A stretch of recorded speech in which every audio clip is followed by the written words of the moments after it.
house always wins. Play long enough, you never change the stakes. The house takes you.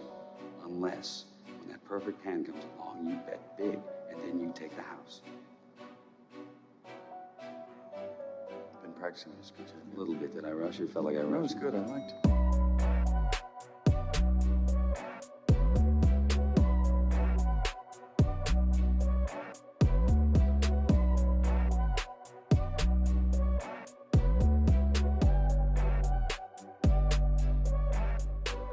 What's up, everybody, and welcome back to the Big Easy Bets podcast. I'm your host, Logan, and with me in the studio, the man who sits on the Iron Throne, NickVonBrick. I'm crazy. You might be the hottest gambler in the country right now. With us, man in the ones and twos, Justin the Russian Concussion Mascaro. How are you? Doing good. And Joseph Ascani coming off of your a double positive week. Yeah. How you feeling? Feeling like this is where you belong? Long due. All right, episode 125 of Big Easy Bets. We got NFL Week 3, college football Week 4. Right? Yeah. Already a month into the college football season. It's flying by. I feel like it's getting away from me. This is a big week for me. A really big week. Before we get into our best and worst of the week, and then at the end of the episode, the top 3 this week is going to be candy bars. But before we get into the best and the worst, we're going to talk about the Saints real quick. I was on them. Obviously, +3. I was the only one. First things first. Do you feel like Jameis Winston is the problem going forward? And do you feel like we can win with Jameis Winston? Yes or no? Yeah. Do you? Yes. Do you? Depending on who we're playing, yeah. What does that mean? I mean, Do you feel like we can win with Jameis Winston? Yes or no? Win. Generalized. another game, yeah. Not just one game. Well, if we played the Bills next week, hell no. I think we'd have to have Drew back to beat the fucking Bills right now. Yeah, it's more of like. But yeah, I mean, I think we can make the playoffs. Okay, still. yeah. Hell So I was yeah. gonna. Okay, Like, that we was have a gonna shot at winning the Super Bowl. Well, with Jameis. we'll go smaller. I don't think so. Yeah, you say that now. Do we? You just said we're a playoff team.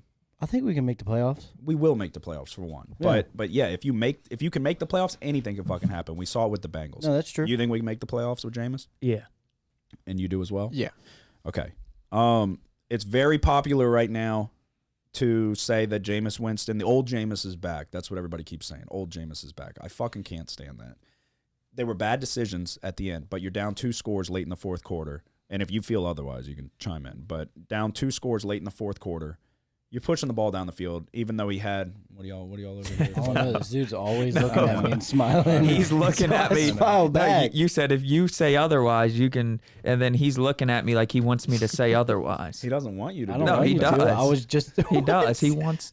I want some wants debate. that, Yeah, I want to hop in. Yeah, I mean, my thoughts on it are the main issue for me was we lost the field position battle terribly. It felt like every drive they were starting at the 50. For us, it felt like we were inside the 15 to 10-yard line. Immediately there, from my perspective, I feel like your play calling gets a lot more conservative. You got to pick up 5 yards, 4 yards at least on a first down running play. If you don't, then here comes fucking. Granted, I say that. There was a few times where they chucked it fucking deep to Olave. So I think they tried that like 10 times and didn't hit home on one at the end, and he fumbled, obviously. But so the field position battle, we lost. Turnover battle, we lost, obviously. But I put an asterisk by that. The Olave fumble, the Jameis pick 6, like the one deep ball interception sucked to Jamel Dean. That was unfortunate. That was A good play, though. It was a very good play by the DB, but it was a forced throw. It wasn't there. You're just throwing it up and hoping your guy can go make a play. But yeah, so field position battle. And then fucking ball security. Mark Ingram, dude. Again, he fumbled against Atlanta. Luckily, Marcus May and Tyrann Mathieu make an incredible play to even give us a remote chance, and then we know what happened after that. But we're driving it down their throat, running the football. He had a good day running the ball, 6 yards a carry. But then you cough the ball up inside the 10-yard line. And that right there, that was a critical difference in the game. Then you have the 12 men on the field on the punt return, gives them a first down. Then you have horrible fucking officiating. One of the worst calls I've seen, and the unnecessary roughness on Bradley Roby. Cam Jordan said it best. He's like, he didn't even hit him. He missed him. It's unnecessary roughness. How? He's going in to make a hit. Cameron Brate lowers his head. They graze. It's like they're not calling that targeting in college. Yeah. Because there's no fucking contact. But it's reviewable. Yeah. It's like all 15-yard penalties should be reviewable. Right. Because they have such a drastic impact on the game, especially in a game like that that's like at a stalemate for so long. Yeah. And then bam, that extends a drive. And that was on third, right? No, that Yeah, we I would have think got so, it. yeah. It was 100%. We were getting off the field. It was like 3rd and 10, 3rd and 15. Yep. But then you have great coverage by Marshawn Lattimore, and here comes bitch ass Tom Brady sprinting down the field to go talk shit to him. I watched it live. I'm like, what is he doing? Throws a ball was great coverage by Lattimore. Tom Brady goes and gets in his face and says shit. It's like this. Tom Brady just has this immunity. Like, he can do whatever the fuck he wants. He can go smash shit on the sidelines. He can go yell at every teammate he has. And then he can go get in Lattimore's face and talk shit. Leonard Fournette's bum ass is the one who touched him first. So what was the difference between Lattimore and Fournette? What was the difference? The only difference in my eyes was that Fournette hit him first. But then they did the same thing. Yeah. Why did Leonard Fournette not get flagged, let alone ejected? Right. So they didn't suspend Lattimore. Comes out Mike Evans is suspended. Mike Evans is the biggest fucking bitch of all time. The biggest bitch of all time. That did not call for come run out there and fucking clean him out when he's not looking. That altercation. It was a push. All right, go your separate ways. But Evans comes and escalates the shit and causes a whole brawl because he's obviously got issues with the fact that he gets locked the fuck up every time. If it was someone else. No, if it's Bradley Roby, he's not doing shit. He's coming in and doing that. He's not doing shit. It's like remarkable. You could almost put Lattimore in the Hall of Fame for how much he locks Evans the fuck up. And then after it's every game. Evans like kind of made it seem like, I think from what I understand, the post-game press conference, he didn't care. Like, he said he would do it again. Well, yeah. Well, he's like, that's Tom Brady. What do you want me to do? Tom Brady wasn't in danger, dude. We can't even speak to Tom Brady. So Tom Brady can come say whatever the fuck he wants and nobody can say anything back? Yeah. Yeah, they should have, I wish they would have got some better licks in on him. Oh, yeah. I wish because Marcus May gets in there, but then Lattimore grabs him. So it's like, who knows what's happening down there at the end of the pile. You know they're fucking gouging his damn eyes out. Regardless, he doesn't, Lattimore should not have got injected. No, fuck no. No, all he did was push Fournette back. And then after the game, jumped. they're talking about, it might be a 1-game suspension for both Evans and Lattimore. I'm like, yeah, what? There's no way. Yeah, dude, get the fuck Makes out of no here. sense. It's crazy to me that, and all these people, all these dumbass kids on Twitter are like, Evans fucking lit up Lattimore. It's like, what are you talking about? He literally ran on the field and blindsided him because he got locked the fuck up. Everybody wants to pretend like he doesn't get completely shut down. There's nobody that has his number more than Marshawn Lattimore. That's what I'm saying. You could almost put him in the Hall of Fame just on what he's been able to do to Mike Evans. Mike Evans has 8 consecutive 1,000-yard seasons. He's got 4 catches on Lattimore. It's like, it literally is remarkable. They play twice a year. Every year. He fucking locks him up. And he played such a damn good game. When he went out, that was the difference maker right there. Whole defense did. But Lattimore Defense especially. Lattimore shut half the field down all day. The play where Brady runs and gets in his face, he wasn't even guarding Evans. Yep. I think it was Scotty Miller. He was locking everyone up. He's like, every year has gotten better and better and better. His size mixed with speed is literally, he's the best cornerback we've ever had. And I mean, I don't know. I'm not throwing in the towel by any means like all these other people want to do. One thing, put the camera on me, Justin. Put the camera on me. No one benches their fucking starting quarterback in week 2. Nobody. We're not going to Taysom Hill, and we're sure as hell not going to motherfucking Andy Dalton. So shut the fuck up, please. It's fucking driving me nuts. I got one for you. What? We're watching the game in bed, me and Marissa. Mm-hmm.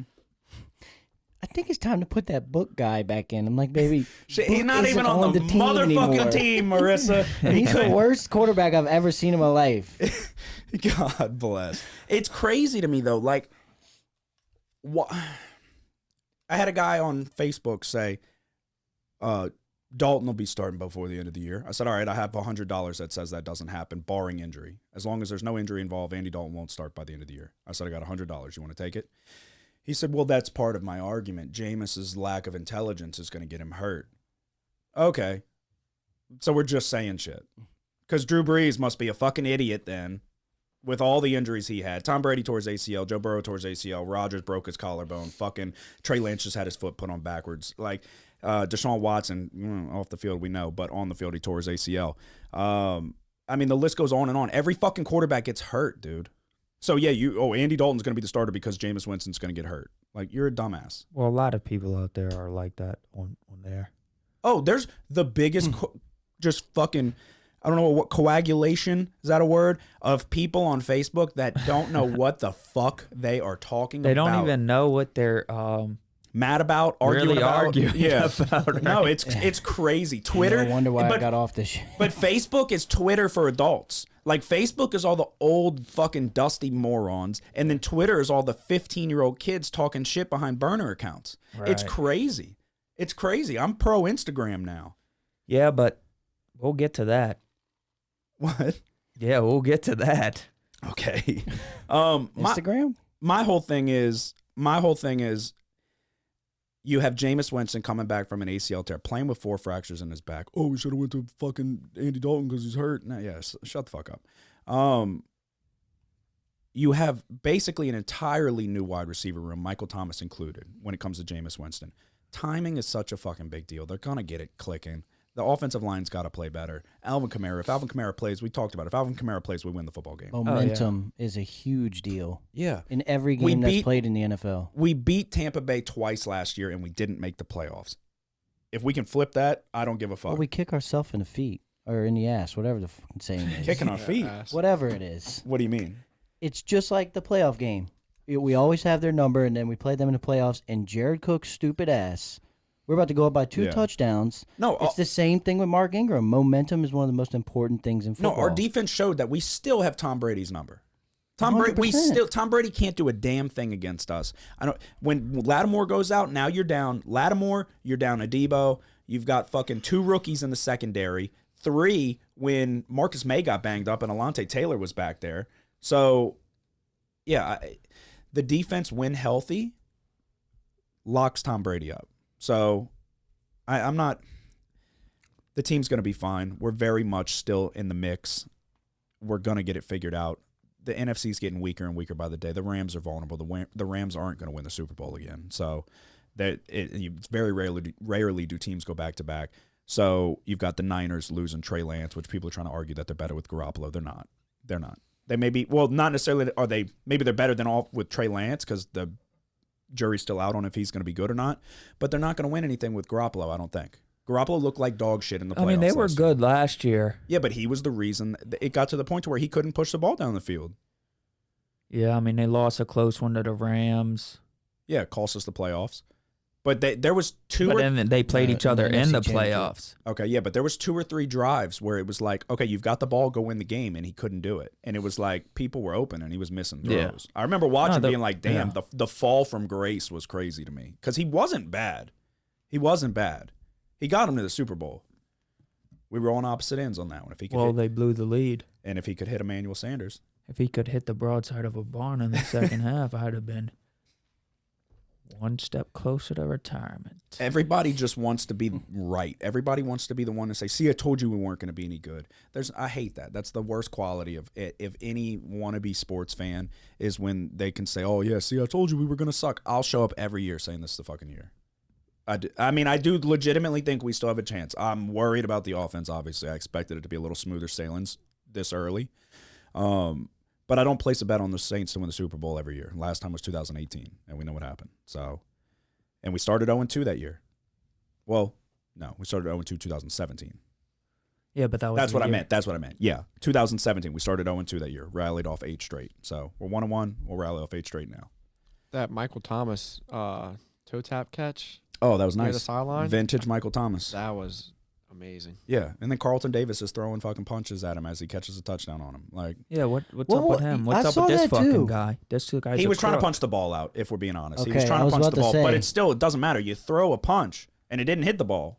So why are we just letting that happen? I don't. Well, if he was trying to punch the ball out, that's why. But you don't know intent. All you see is that he threw a punch. Then you can't call it. You can't punch. Yeah, but you can punch the ball out, and if you think he's going after the ball. Not 10 seconds after he scores a touchdown. No, it was not 10 seconds after he scored. I mean, the he was touchdown. clearly in for the It was touchdown. like 3 seconds. Maybe 5 because he's ripping Are at you the ball. sure?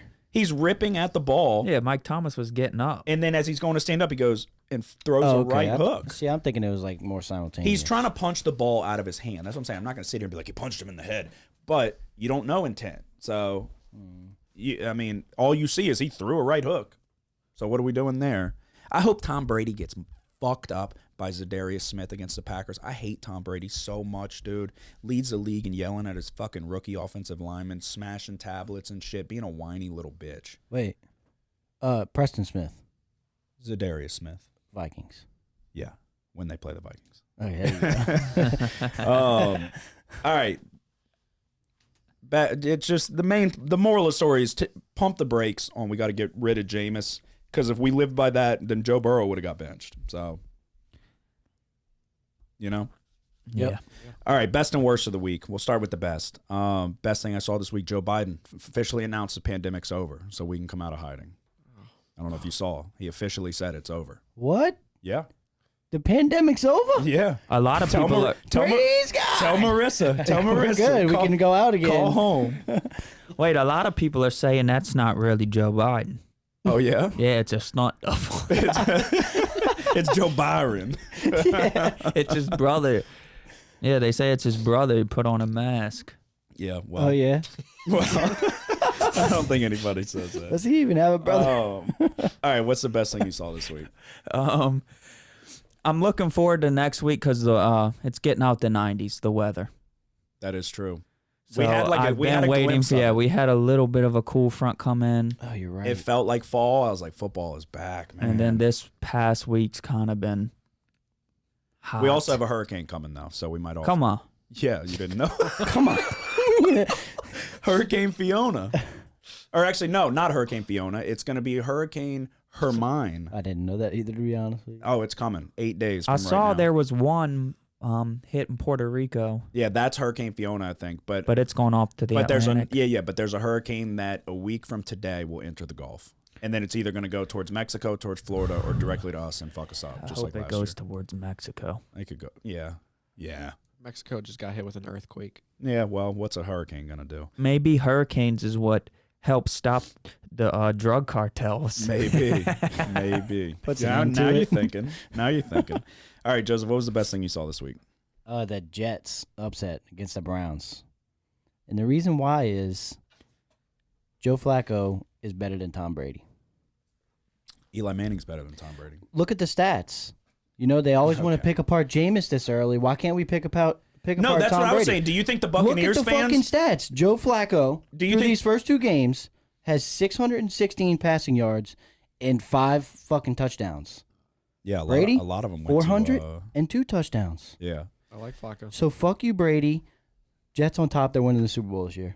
definitely not. But we'll see if you're betting them. this Flacco's week. back. Hey, Flacco's back. But no, that's one of the points I was trying to make earlier. Do you think the Buccaneers fans are like, oh, we can't win the Super Bowl with Tom Brady? We only had 3 Right. points going into the fourth quarter. Like, Right. no, they're not, because they're not fucking. Well, they are idiots, but you got Tom Brady back there. They're like, well, he's proven it.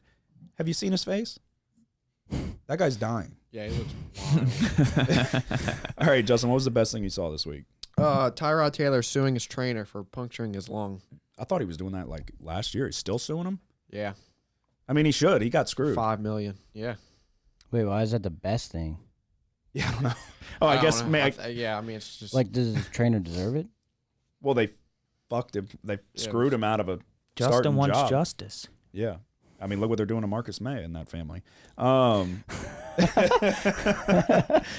Yeah, no, I mean, that was unfortunate for sure because he was going to have the starting job. And who stepped in after?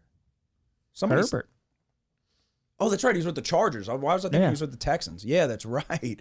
Yeah, well, it worked out good for I don't Justin Herbert. understand. They found their guy. Well, he won Rookie of the Year, so it's Yeah. like, Maybe they paid. No, the yeah, trainer. They knew something was up. They're like, look, it's a little early. We're not 100%, but we think this kid's gonna be good. they're like Yeah. Anthony Lynn, Yeah. he's, They said, you know what you're doing? He's like, all right, go ahead.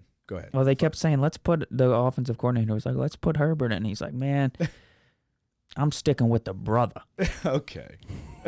Okay. Dude. Jesus Christ. All right. So that's a contender for worst thing I saw this week. But Can I change mine? yeah. All right. So worst thing that I saw or happened to me this week was I came to the realization that I'm kind of an idiot. I'm kind of retarded. And everybody's gonna be out there like, oh, you're a man supposed to blah blah blah. I'm 4,000 miles over on an oil change.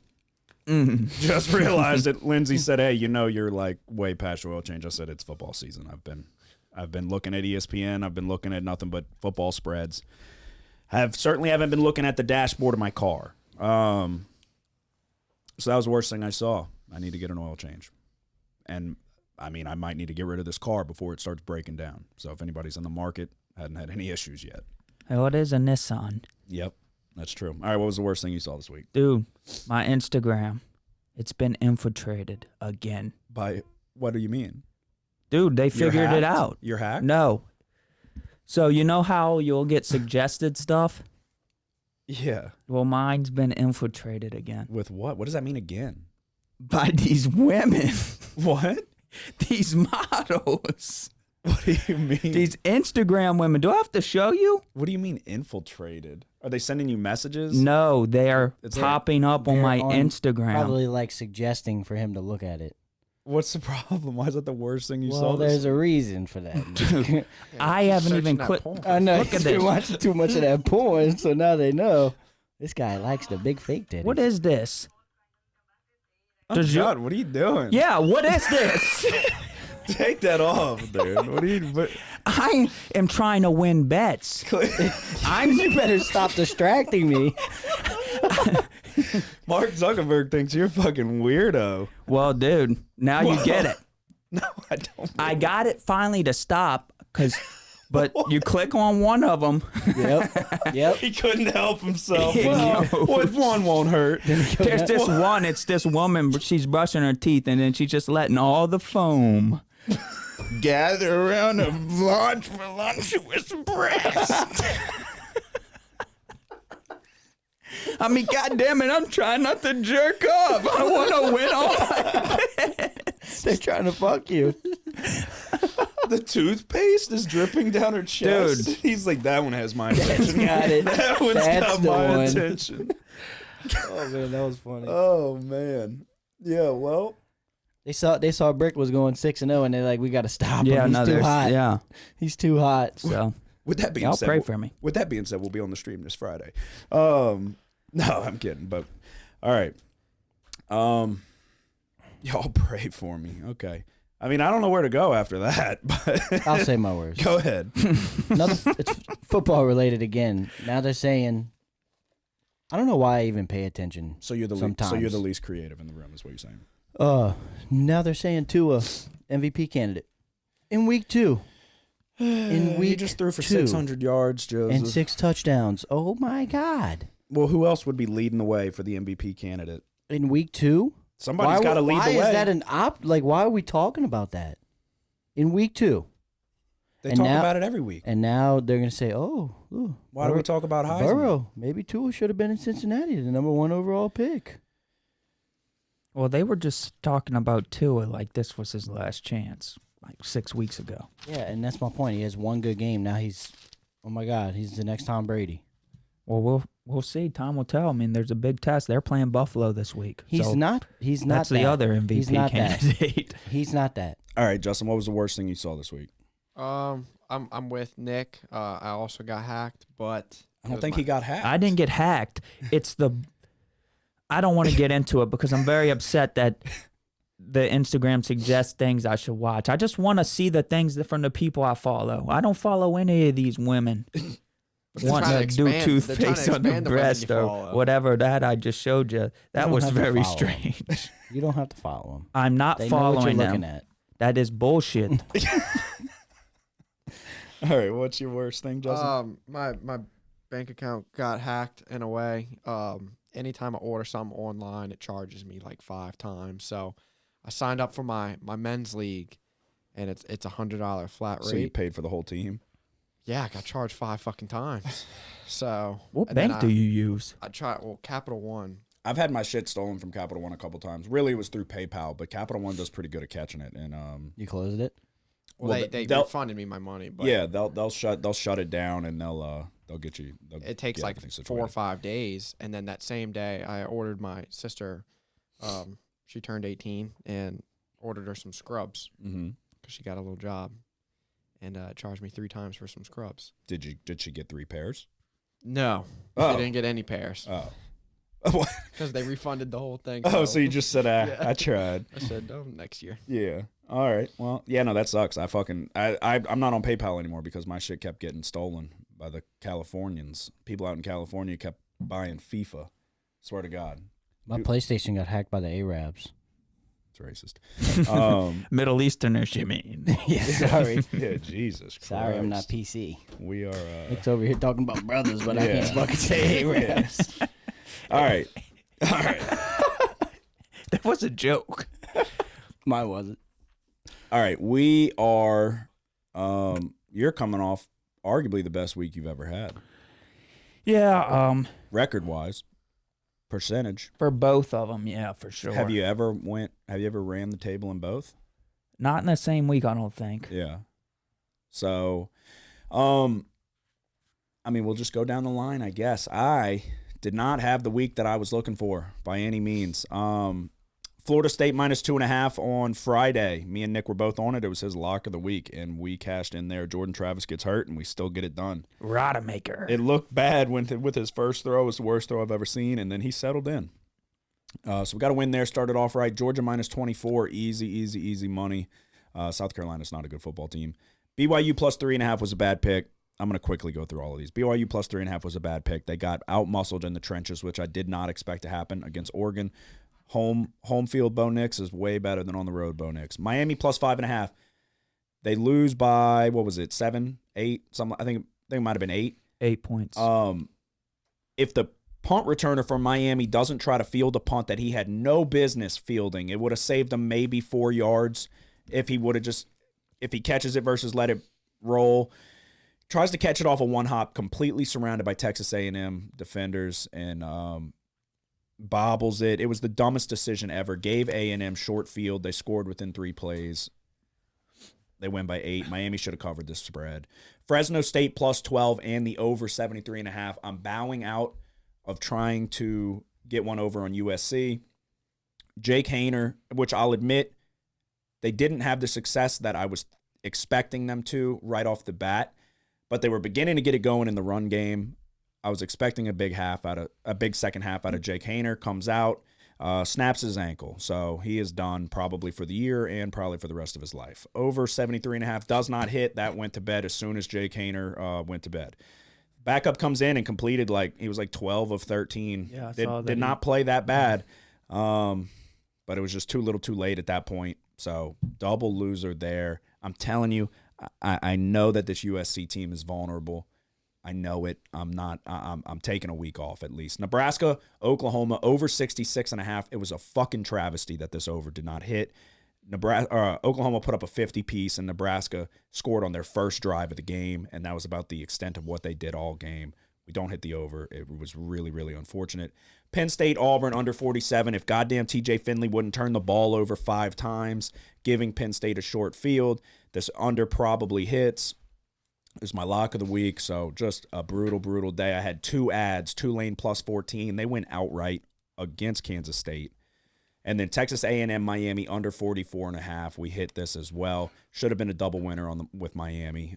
But it is what it is, 4-6, and we lose on the lock of the week. That brings me to 13, 16, and 2. 2-1-1 in my locks of the week. Nick, you ran the table with a perfect 6-0. Yeah, Florida State was my lock. It kind of started off kind of shaky. Travis was playing well, but holding on to the ball a little bit. It ended up costing him because he got injured. Rodemaker came in and played well in the second half. Georgia minus 24, never question. They're really good. The offense this year is, you could say it's the best one in college football. While we're talking about Georgia, I did place the bet on Stetson Bennett. Yeah. You got 16-1 odds on Stetson Bennett to win the Heisman Trophy. And I took it. They're going to have – the defense is so good and their playmakers are so good that it's like – I feel like how he's not the front runner right now, I wouldn't understand. Yeah, I mean, Stroud. Like, if the season ended right now, you got to give it to Stetson Bennett. I understand this. Yeah. You don't – it's been 3 weeks. I understand. Stroud looked abysmal against the best – not abysmal. I'm getting ahead of myself. Stroud looked spotty against the best defense they played. Lit it up against what? Toledo. You saw Stetson Bennett light it the fuck up against Oregon and then doubled down against an SEC school.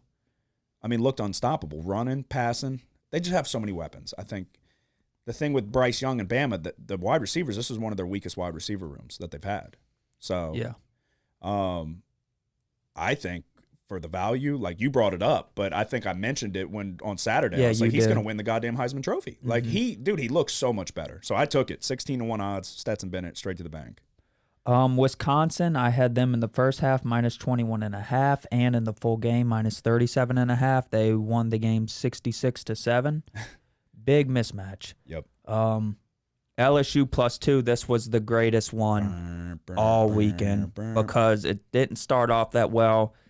Defense. I was begging for Daniels just to be quicker with his decision making, and he figured it out in the second half. The defense came up with some big plays. I said it. I said the pass rush was going to be a problem, and I said the secondary was going to come up with a big play, and they did in the end.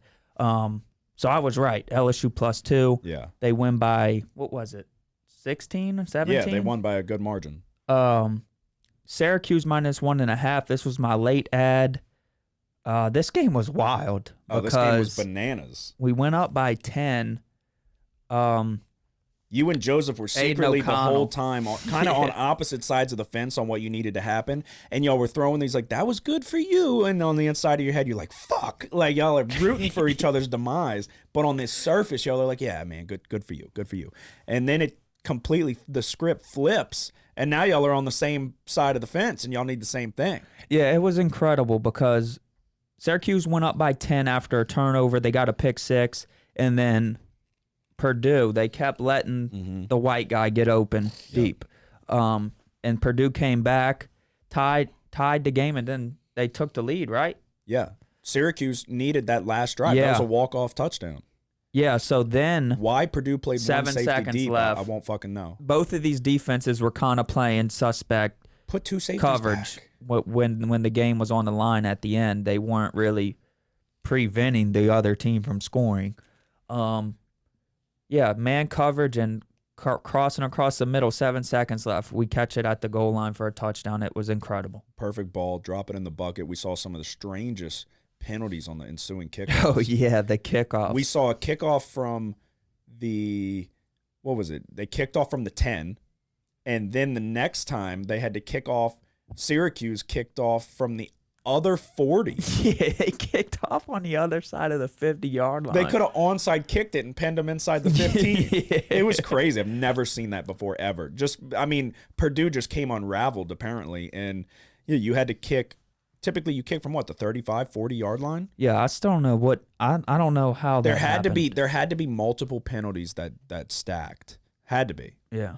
They kicked off from their 10-yard line, and then when they're getting the ball, they allow Syracuse to kick off from the opposite 40. It was a remarkable thing to see. But so you go 6-0, you hit your lock of the week. That flips the script for you after a bad start last week. You've now rallied off, if we include NFL, 13 straight bets in a row. But 6-0 week in college brings you to 13-11-3, 3-0-1 in your locks of the week. I can no longer promote that we are undefeated in our locks. It is now just you. Joseph, I'm going to go to you next because you broke through with your best week. Yep. Best week so far. You feel like it was a fluke? Yeah, probably so. Yeah. Probably so. I mean, it definitely should have been 2-2. That over did not deserve to hit, but I'll take it. No, hell no. That's, I mean, yeah, very because I got unfortunate. screwed the week before. So. It's that is a horrendous bad beat for the people who had the under. But that's what I said. You're like, God damn it, I'm screwed. I'm like, this college football, anything can happen. Always a shot. At this point, we've seen a bet win or lose in every way possible. Last year, your Clemson, backyard bullshit, fucking pick it up and fall. Oh yeah, on it. that goes back. My mom was like, so we broke the big touchdown run at the end to go up What game are you referring to? by 3 possessions. LSU. Oh, okay. And my mom's like, it's over. I'm like, there's 5 minutes left. Don't you ever say it's over. True. All right, so yeah, Joseph, you had Oklahoma minus 10.5. It was a good pick. I touch on that in my my look ahead to the games next week, but I didn't bet it. But Oklahoma made, kind of myself included, but a lot of people put their foot in their mouth with that one. Came out and just put a beat down on a lowly Nebraska team. You hopped on the over with me. No more of that because we are. I don't think we've won. Yeah. When we've jumped on a total together. Purdue Syracuse, like we just touched on, I mean, it was electric. That's what college football is all about. That's the best. That was the best shit ever. And then you went back to your lock. Wait, that was your lock, right? Iowa, Nevada? Yeah. You got to put a star by it. I had one. Well, Justin erased it then. Oh, no, I did. My bad. Iowa, lock. Nevada under 40. Did you watch this? No. I was up. I was going to say, I was at John's and Logan was fighting for texting. my fucking life with Fresno and USC, and I kept switching back to the Big Ten Network because there was like a 4-hour weather delay. 27-0. Nevada never had a shot. You got a little lucky. There was multiple chances for a pick six for Iowa, which would have really hurt, but it's a good play. That might be the play of the year, Iowa unders. Yep. 3-1, and you hit your lock. Brings you to 5-12-1, 2-2 in your locks of the week. Got to bring up the overall record, but you're trending in the right direction. Justin, you had a positive week, but the Notre Dame. My locks are looking scary in a bad way. I got to get one. I'll get one this week. So Justin was on LSU with Nick. He had Oklahoma minus 10.5 with Joseph. Good picks there. Vandy, NIU over 58.5. I don't know what the final score was, but it hit by a pretty wide margin. Vanderbilt hit their win total in four games, 2.5. Just like Kansas, 2.5. Wow. Hit it in 3 games. Kansas Jeez. Season win played total. really good. Coastal minus 14. A lot of people were on Buffalo. A lot of other podcasts that we pay attention to. Buffalo was a popular pick. Coastal turned the ball over 4 times, 4 fumbles. So And they rallied off 21 points in the fourth quarter, and then they get all the way down to like it was a 60-yard bomb that gave you a chance. and then victory formation inside the 15-yard line. So that one hurt. Gotta love it. Notre Dame minus 10.5 was your lock. Inexcusable. We touched on it last week. We're not going to go back to the well there. But I don't know if any of y'all were watching the end of that game. I But, texted you. Oh yeah. yeah, We all saw it. the fumble. I mean, I Knee- was on my knee way was- to knee a was birthday down. dinner, and I was freaking out. Yeah, Justin nearly got a miracle from the heavens above and got a scoop and score touchdown to cover the spread on a game when we thought Buckner was the starting quarterback, but he was out. Unfortunately, the knee was down. But that was kind of like the gambling gods teaching you a lesson. Yeah. Like you shouldn't have been on the game, and they go, oh, here you go. Yeah, they let you taste that titty, then they pulled it right out your mouth. Dude, those Instagram videos are fucking Nick up. Yeah, the taste of Colgate. But so Justin goes 3-2, positive week. You're sitting at 10-12, but 0-4 in your locks. Got to do better in your locks of the week. All right, this is a big week for me because I feel like I was seeing the board well. I feel like I had a beat on USC, and they have just proven me wrong time and time again. Granted, I was on USC week 1, and they did cover, but Stanford should have had them. Fresno State starting quarterback snaps his ankle in half. And they have a tough matchup this week. I'm not on it. Why are you over there laughing at yourself? This dude just laughs and laughs and laughs. Titty milk, and it's all in his head right now. All right. This is a tough week, though, if No, that's what you're getting at. I guess, was I? I mean, that's what you texted I was just me. saying, well, yeah, but what do you mean if that's what I'm getting at? I just said this is an important week. But I feel like it's always the ones that you think that are tough. Like, I thought last week was really tough. Yeah, no, I always say that. I feel like when I feel Sometimes great. when you feel kind of iffy is when you strike them for the Yeah, and I hope that's Big. this week. All right, Thursday we have 3 games. Is anybody on them? No. Are you? No. Are you? I think so. I think this is the Thursday game. I was almost on one of them. Syracuse Okay. is that Thursday game? I'm on one. No, that's Friday. I Okay, think. so I'm on one. All right. Thursday, 6:30 p.m. Coastal Carolina and Georgia State. Georgia State is led by Darren Granger. He's been there for quite a while. You know him well. You've bet on Georgia State quite a few times over the years. He's the player that makes their offense go. He's also the team's second leading rusher. He's completing 51% of his passes. There's a lot of questions with both of these defenses, but I trust Coastal's defense just a little bit more in a game that will more than likely be closer to a shootout than a defensive battle. If not for 4 fumbles, they cover the spread against Buffalo. Georgia State wants to run the football. It is no secret. I think Coastal Carolina will be ready enough to contain Granger in the rushing offense of Georgia State. I don't see any way on the flip side that Georgia State can contain Coastal Carolina. McCall does not make mistakes with the football. There will be an emphasis on ball security, seeing how 2 turnovers was the difference in last year's 42-40 loss against Georgia State. This is a conference matchup. This is their opening conference play. These two teams know each other well. Coastal dominated the time of possession and ran the ball very well in that matchup last year. I think that Georgia State's defense is horrendous. It's more of a, I trust Coastal's defense to figure it out along the way sooner than I do Georgia State's. On third down, Georgia State's 5 of 17 first game, 4 of 16, and then 10 of 15. They played Charlotte when they went 10 of 15 on third down. Any remotely formidable defense, they're struggling to complete passes. Granger's completing 51% of his passes. If you can force him into situations where he has to throw the football, it doesn't go well. I'm going to take Coastal minus 2.5. I think that this is the Georgia State defense is just that bad. That's what it boils down to for me.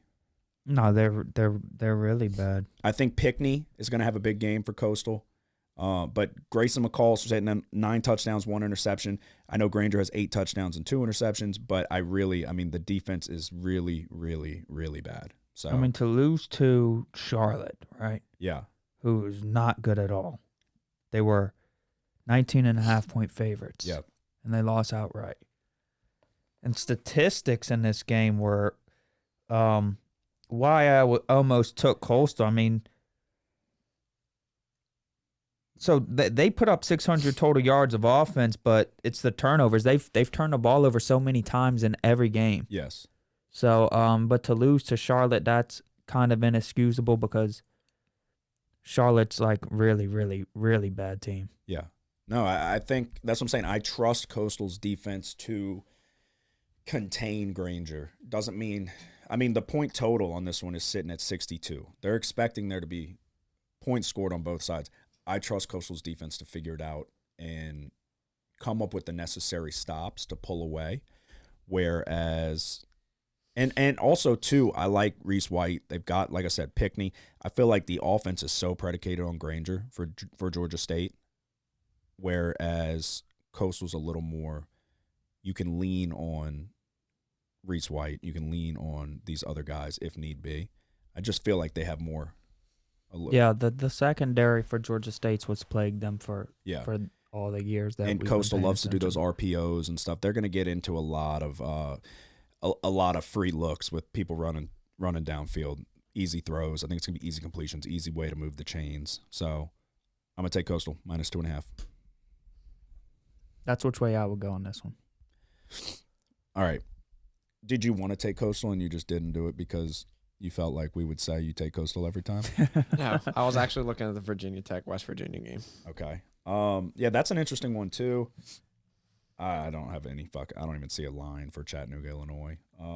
Do any of y'all have a Friday game? I don't. No? You do? Mm-hmm. Do you? No. Which game are you on? Syracuse. Okay. Right back. Okay. So what are you looking at? I'm looking at Syracuse minus 10 at back home in the Carrier Dome over Virginia. Brennan Armstrong, he's sort of like Schrader where he can run it as well, but I think he's a little bit more erratic than Schrader is. Schrader can be, hit or miss sometimes when passing the ball, but I think he'll get the job done again on the ground, just like I said last week. I said he'll run the ball. He had I think 90 rushing yards, if I'm not mistaken, and Schrader. yeah. Okay. Yeah. That's why I went with the over. I thought he'd be able to move the ball on the ground. And Pittsburgh, like I said, O'Connell threw for over 400. But yeah, I think Armstrong's going to make enough mistakes to where they'll easily cover this 10 at home. Okay, so you're taking Syracuse with the points. Oh yeah. Okay. -10. I was going to say the over there. That would be Virginia's offenses look brutal. Right. Yeah, I mean they lost they barely won. What was it, 16-14 on Old Dominion, and then they got beat 24-3 to Illinois, which is not a world beater by any Right. means. Okay. Yeah, no, I don't hate that pick. What do you have the spread at? -10. Okay. Yeah, Virginia used to put up a little bit of points last year, That's what I was just about to but say. Armstrong was never that good. He got He was like that flash in the So pan kind lucky. of guy. Yeah, but he was like so that. many throws. He had Yeah. there used to be a big target. He was like a big tight end. His number was 90 in the something or some 90s, shit. yeah. I think they still have him. well, he would go to him a lot, but it was just like you would see all these throws that were completed. You'd be like, how was that completed? Yeah, you're watching him scramble Right. around. Right, And you're like, yeah. Get him, and then he throws some Yeah. Hail Mary shit. Right. What are your thoughts on Nevada and Air Force? I really want to take Nevada with the points. I know it's a lot of points. What is it at? I don't have it 24? written down. It's at 24. Nevada's horrible. Air Force is coming off a loss. Yeah, Air Force still has Hazik Daniels, I Yes. think. So Yeah, Air Force is coming off a 17-14 loss to Wyoming, a game that they were favored by a lot. yeah, Now they're back home. Nevada's horrible. And, Yeah. I mean, I don't know. I wouldn't take Nevada. No, fuck no. I'm not saying, yeah. You're considering taking Air Force, is what you're saying? Yeah, I want to take Okay, Air Force. I thought you said Nevada. No, I What's the no. point total at? 45. Yeah, so they're not expecting Nevada to score very much. Nevada cannot stop anybody. I mean, their defense is terrible. I was trying to figure out because I was looking at this game and I want to bet Nevada's team total for the under, but I need to know the number, and I couldn't figure it out. Did you check like? That's not a bad. I Yeah. like that. Yeah. I think these that numbers would be a come good out one. later, but Yeah. Yeah, I want to take Air Force. I do. and then I would also consider an Air Force first half bet. Because Air Force is supposed to be considered. Yeah, I don't hate the first half. Air Force is supposed to be considered like the top Yeah, they're the best. top service academy school. Yeah. I mean, it's surprising that they lost to Wyoming, but it'd be interesting to see exactly what happened in that game, why it was so close, and So first half they're minus 13. I think I'm going to take that. Oh God, yeah, give it to me. I'm taking Air Force first half minus 13. And then I'm trying to see if I can. I think Air Force is going to bounce back in a big way. That was a loss that they were not expecting. They didn't even have any turnovers either. yeah, it was just a strange game. So Nevada's team total 9.5. Whoa. As it should be. Yeah, for now I'm There's you gotta the favorite on that is the over. okay. So we'll come back to it if need be. It could potentially be an ad. For those who don't know, any games that we do add, we give them out on Twitter, and then I'll post it to Instagram as well. But we do ads pretty much every week, and you're going to consistently at least have one every week, it Yeah. sounds like. Okay. Alrighty. So that's it for Friday. So we move on to Saturday. You're leading the way. You go first. TCU minus 2.5 at SMU. It's Sonny Dykes' return to SMU. He was their coach for, I think, 3 or maybe even 5 seasons. Yep. So it's his return. Their new coach is Rhett Lashley, the former offensive coordinator from Miami. Going back to TCU, just analyzing what they've done this year. They started kind of slow on the road in week 1 at Colorado. The next week, they corrected it by scoring 21 points against Tarleton in the first quarter, but that was at home. Now they're coming off of a bye, and they're going on the road again. even though TCU has given up 15 points per game and their defense is holding opponents to 321 yards per game, I'm going to go with SMU here in the first half plus a half a point. Okay. I think that SMU is going to come out fired up, being at home, and just looking at SMU for the past few years at home, they've had the lead or been tied in like almost all of their games. I think last season and then to start this season,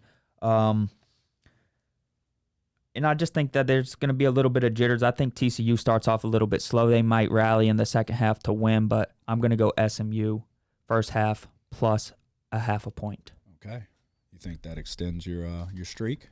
Well, I got to get through Thursday night football in That's the NFL, which is a stinker of a game. Yeah, we'll get to that. They're always tough. All right. Mine are not in any particular order on Saturday. The first game that I have for you. I guess first off, is anybody else on Wisconsin, Ohio State? I was thinking about it, but I like to hear where you go. What about you? No, I'm not. What about you? No. Okay. I'll just come out and tell you right now, I'm on the under 56. So, Wisconsin, obviously top 3 defense in the country. For me personally, there are still question marks with C.J. Stroud. I said it earlier, only formidable defense he's played so far was Notre Dame, and in my opinion, didn't look spectacular. Missed a few throws that could have covered the spread for him there. Wisconsin's offense is in the hands of Graham Mertz. I think that they will struggle mightily. They want to lean on the run. You have an improved Ohio State defense with Jim Knowles, but they still have not been tested since Notre Dame. I'm betting on the Wisconsin defense here. Give me the under 56. A lot of people are expecting Ohio State to drop 40 in this one. I've seen it from multiple different people. I would like to think that it will be interesting because I think as Wisconsin's lost, I think they lost 8 starters from a year ago, something like that. But, I mean, they've replaced them well so far. I mean, they're still holding teams to a minuscule amount of yards compared to the average across the country. But this is a game where I was like, before everything that's happened, this was a game I was looking ahead to where I was kind of thinking about taking Wisconsin at this spot. But it's 18. Just seeing what I've seen, I haven't seen enough from Mertz. He is improved, but but quality of opponent and all of that. This is going to be. I mean, the guys are wide open, and sometimes he misses them, so it doesn't really matter who your opponent is when you're playing that. Yeah, but I'm saying the guys against Ohio State probably aren't going to be wide open. Yeah, but even if they were, he's still missing them. That's the point I'm making. Yes, I get it. I'm saying, but so yeah, that's. But he's not turning the ball over like he used to, so that's a plus. But yeah, the under's probably a good bet because Ohio State hasn't. This will be their toughest test, their toughest defense they're going against, and then Mertz, I don't see him being able to put up a real fight. Yeah, I mean, this is I don't think that this is as well-oiled of a machine of an offense as it was when they had Justin Fields and Garrett Wilson and Chris Olave and all yeah, I mean, you lose those wide receivers. I get you got good recruits and you got good guys to replace them, but it's just those are 2 top 15 draft picks, right? So yeah, you don't just replace those guys overnight. Yeah. So yeah, I'm on the under 56. Joseph, what is your Saturday play? I have 2 of them. One of them's my lock. That's all I have left. How many total do you have? You have 3? 3, yeah. I'm going to Washington State. They are 6.5-point dogs against Oregon at home. I like that alone. Oregon's coming off a high against that on that BYU win. I think Washington State's going to get after Bo Nix this weekend behind all Pac-12 talents, Ron Stone Jr. and Brennan Jackson. I think it could be a close game, but I think State really, they have a chance to win. You look at 2 weeks ago, they just shut Wisconsin down to 14 points. Like you said, though, it's against, take it with a grain of salt with their QB, but 90% of the money and the bets are on Oregon here, so I'm fading the public, taking the home dogs, Washington State. Yeah, it could fall into that overreaction category of watching what they did to BYU. BYU coming off of that double overtime victory, could kind of slept walk into that Oregon game, but it is road. Bo Nix. All the money being on Oregon like that, it could be a little bit of an overreaction, seeing what they just did to BYU. Right. Yeah. What do you think? Are you on this game? No, but if I were, I would definitely be taking Washington State. Okay. Because of road, Bo Nix. Yeah, that and Washington State's really good. I'm going to be honest, I haven't seen much from them. I watched them against Wisconsin. They kind of held their own, even though Wisconsin was statistically beating them, but they ended up beating Wisconsin. Yeah. It was kind of a weird game like that where they were still able to keep it close and manage the game well. The quarterback's good for Washington State. Yep. I'm blanking on his name. I think his last name might be Ward. Cam Ward. It is, yeah.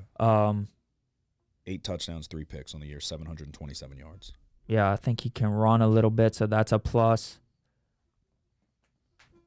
Yeah. And then their defense isn't bad either. Defense is pretty good. But I mean, this will be their toughest test, no doubt about it. The question is how good is Oregon? I don't Right.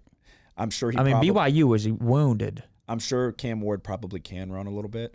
He has not ran it very well this year, No. though. He's got Okay. 15 attempts for negative 12 Maybe he yards. gets sacked a lot. Yeah. But Nakia Watson, why does that name familiar? Where did he come from? Nakia Watson. He's a quarterback? No, he's a running back. I know that name. Was he a transfer? If you click on him, you'll be able to see his stats from like previous years. Yeah. No, I don't think he was. I know him. He's running the ball well. He's got over 224 yards on a small sample size, only 36 carries, averaging 6.2 yards a carry. And then defensively, yeah, they're only giving up 300 yards a game. So, okay. I mean, Bo Nix looked kind of weird. It was weird how well he was playing. Like, Yeah. even when he was at home in the SEC, it was just like, okay, he's getting it done. Yeah. But it was like, man, he was rifling some throws in there. It's like, Yeah, is that sustainable? I don't Can know. he duplicate It didn't that? even look like him, kind of. This will be a game that I definitely keep my eye on Oh, yeah. because, I mean, this is one of those matchups. It's one of those spots where it's like, okay, somebody's going to answer. Questions are going to be answered with this game. Right. Yeah, for sure. All right, Justin, what is your first Saturday game? Going to the Big Ten. It's gonna be a 2:30 game between Michigan State and Minnesota. Minnesota's had one of the easiest schedules in the country so far. I think the 3 teams they've played don't even have a win yet. But Minnesota's going to be without star receiver Chris Autumn-Bell, and plus this will be their first true test going on the road against Michigan State. Is Autumn Bell hurt?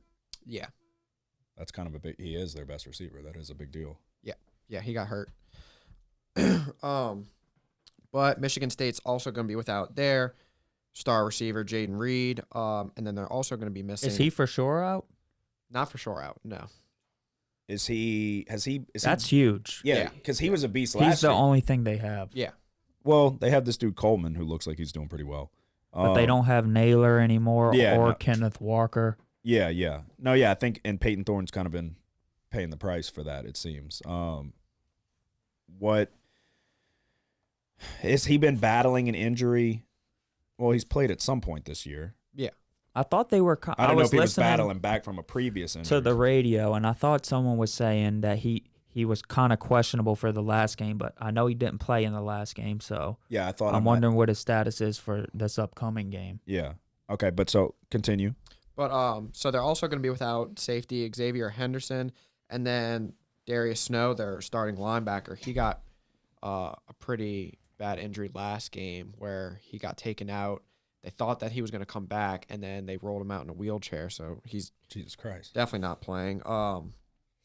And then this is a big conference game. Like I said, it's going to be Minnesota's first real test on the road, so their stats are all saturated. I mean, right now it says they're the second best offense in the country and Yeah. second best defense in the country. But, I mean, injuries on both sides. It's supposed to be really bad weather, some rain, and then, yeah, I mean, I'm taking the under at 51 here.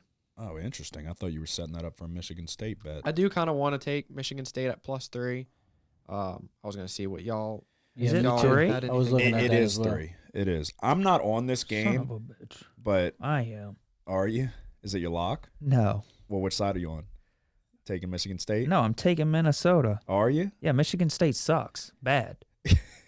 They were the 11th ranked team in the country last week, and then they let Washington. Yeah. Washington and Michael Penix Jr., who He is playing well though. okay, And yeah, everybody plays well against Michigan State secondary. Okay, yes, that's true. But Yeah, that's what I have written down is everyone was wondering if the nation's worst pass defense got any better. And we found out last week that they probably didn't get that much better when Michael Penix Jr. threw for nearly 400 yards against them. And they beat them, what was it, 38-29, 29. I think? 39-28. All right, so 11 points.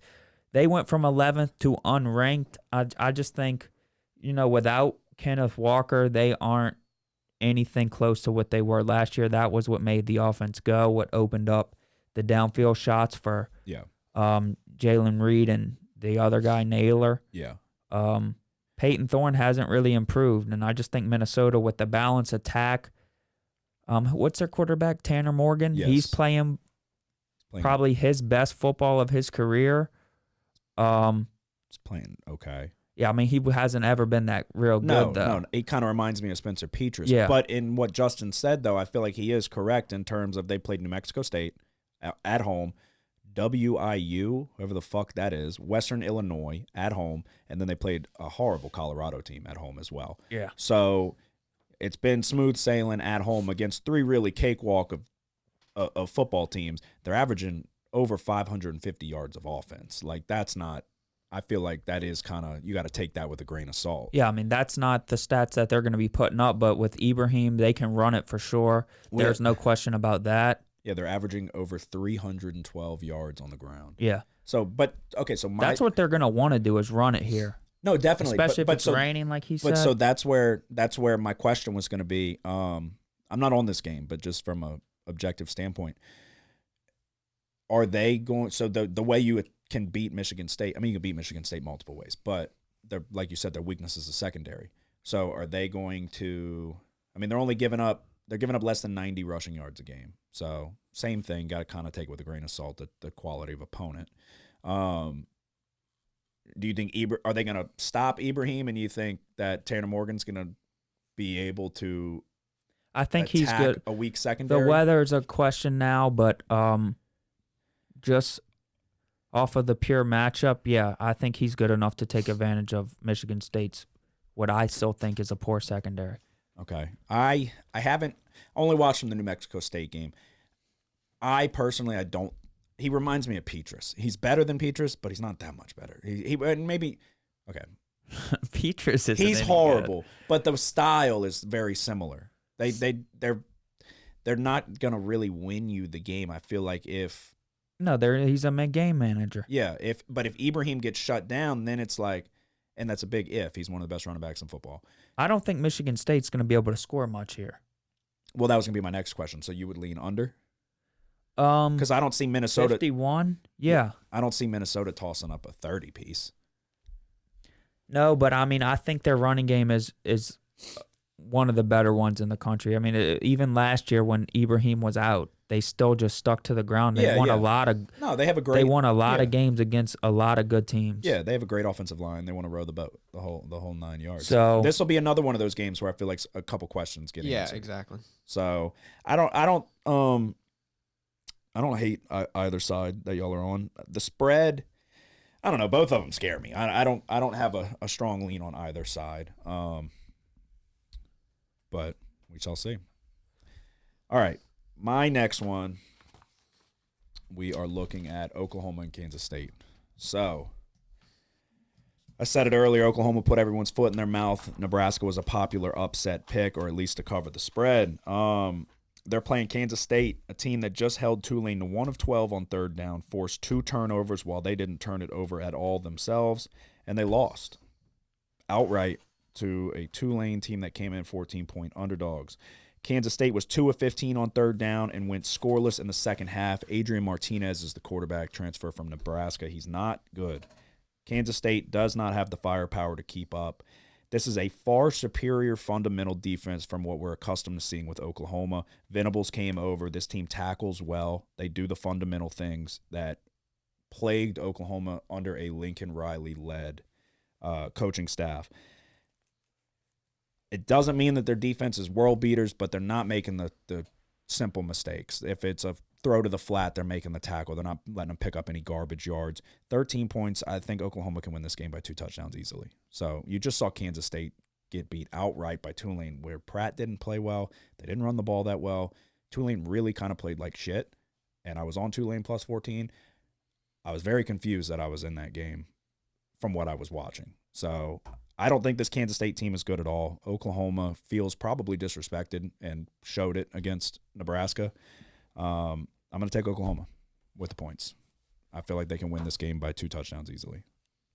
I like it. Are either one of y'all on this? No. All righty. Then what's your next one? How many more do you have before you lock? One more than my lock. Okay, I have one more and then my lock as well. I have one more, possibly 2 more before my lock. Okay. Number 10, Arkansas at 23, Texas A&M. This one's This an is interesting definitely one that, like, you don't feel, just being experienced, you don't feel comfortable on this, but we're going to take it anyway. Yeah, I'm not on it. I'm very interested to see which side you go. Just looking at the matchup, I think Arkansas has an advantage with the big boys up front, being able to reset the line of scrimmage, and then the big quarterback and running back that are really tough to tackle in KJ Jefferson and Raheem Sanders. I think Jefferson has shown some improvement as a passer this season. He's impressed me with the RPOs. I don't know if Max Johnson is good enough to be able to take advantage of the Arkansas secondary, which to me is a slight weakness. So it worries me because it's in Texas A&M, and Texas A&M was the team. They keep games close. Mm-hmm. So it could be a mistake by Arkansas that gives Texas A&M a win at home late. But I'm going to go Arkansas plus 2.5. That A&M defense was definitely susceptible to the run. I felt like Miami was having more success on the Miami ground than I thought they ran would. it well against them, average over 4 yards per carry, and then obviously App State was able to get the running game going enough to win. Yeah. In College Station. So that's another one. There's a lot of games this week that it's like I could see either way, and it's like same thing. Questions are going to get answered. So I think Arkansas is a really good football team.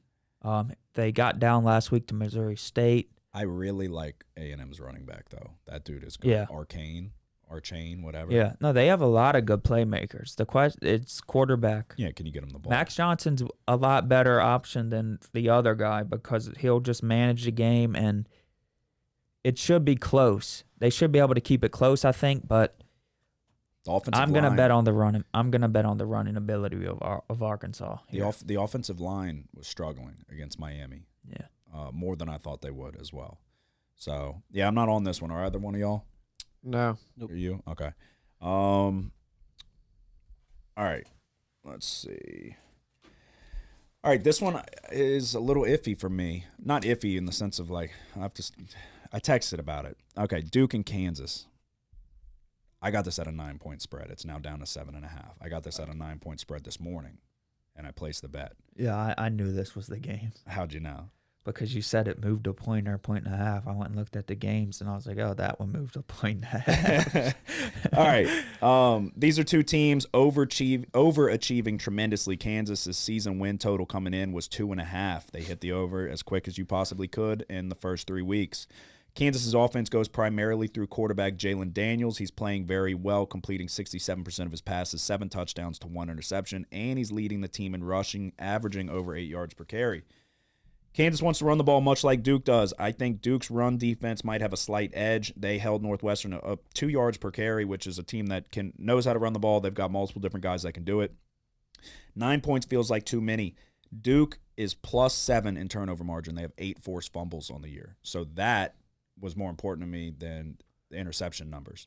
You're playing against a team that wants to run the ball primarily. It's not just like lucky fumbles. Like they're getting in there and they're ripping the ball out and they're making stuff happen when they can get it. 3rd in the nation in turnover margin. USC's up there with an inflated +12. I think 9 points is too many. I think it's a little bit of – I think Kansas is good. Kansas has proved a lot of people wrong. Kansas is clearly much better than what Vegas expected them to be this year. But I'm going to take Duke +9. Okay. It's two very similar teams, I feel. Mm-hmm. I think, okay, and you got to, again, take it with a grain of salt. Kansas has played much tougher competition. I think they went and battled it out with Houston in an overtime win. Yeah, West Virginia, too. West Virginia, which is a little spotty, but A decent team. It's a conference game, yeah. West Virginia. No, yeah, that's what I'm saying. Yeah. Kansas has played the better. Kansas has played the better schedule, but 9 points with two similar style teams. I'm gonna go with the team getting 9. Yeah, the Houston win was impressive. West Virginia win, that's an impressive win. Both on the road. I also too. think but that it's Duke's proven. wins aren't unimpressive. I mean, they shut out Temple. It's how they're doing it too. The turnover margin. Yeah, this is definitely a spot where everyone's going to want to bet Kansas because That's what I felt. yeah, the public's going to want to be on Kansas here just because it's like, oh, Kansas is good. Well, everyone's like, who's the good teams? Let's bet on them. They should have made this game day. Why not? What is game day? I don't know. A&M, Arkansas, maybe. I don't know. There's not that many top-notch games. You just did it with App State and Troy. Yeah. So now go to these programs that are basketball schools, but are undefeated, off to a good start. Like their fans would show up. Was it just App State last week? Yeah, App State and Troy, and they just won on a goddamn Hail Mary. Yeah. Oh, damn, I skipped a game. Did you? What is it? You want to just go to it now? Or are we still talking about Kansas? I mean, that's all I had. Okay. I mean, what side would you lean? Yeah, I would be wary of picking Kansas here. So, but I'm gonna stay away. No, yeah, I'm not. Yeah, But I just feel like I wouldn't pick 9. Kansas. Well, also too, the line quickly jumped down. I just feel like everybody's hyping Kansas up right now. So I got 9 today, so I'm taking 9. that's rat poison. The line has quickly dropped, but you can fish around and you can find something around 9. I'm taking 9. All right. Go ahead. Number 22 Texas And I can show proof that I have it at 9 if it needs to be. minus 6.5 at Texas Tech. Two high scoring offenses, both averaging over 35 points per game. But I'm not sure if I trust either quarterback here to get it done on third down. Tech's rush defense has held opponents to 82.7 rushing yards per game, so that's a plus going against Bijan Robinson. I just think that I think this one's going to be closer than the experts think. Texas will probably win late in a close one, but the thing that's scaring me from taking Texas Tech is that they've had 8 turnovers in 3 games, so that kind of scares me, and it also scares me about my bet because turnovers in the wrong spot could be bad for the under. I'm on the under 60. Let's hope they don't turn the ball over in opponent territory and it result in points.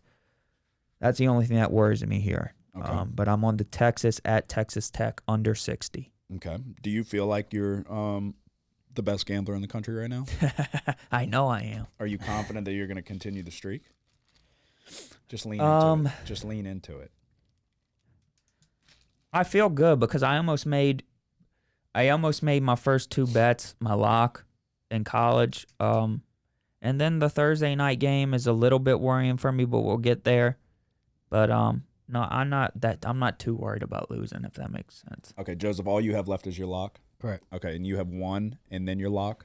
Justin? Yeah. All right, give us your 1. It's Liberty and Akron. Akron takes yeah, I'd say Akron is probably the worst team in the country next to the other team I was talking about, Minnesota, having the easiest schedule. But Liberty was 2-point conversion away from beating number 19 ranked Wake Forest last week.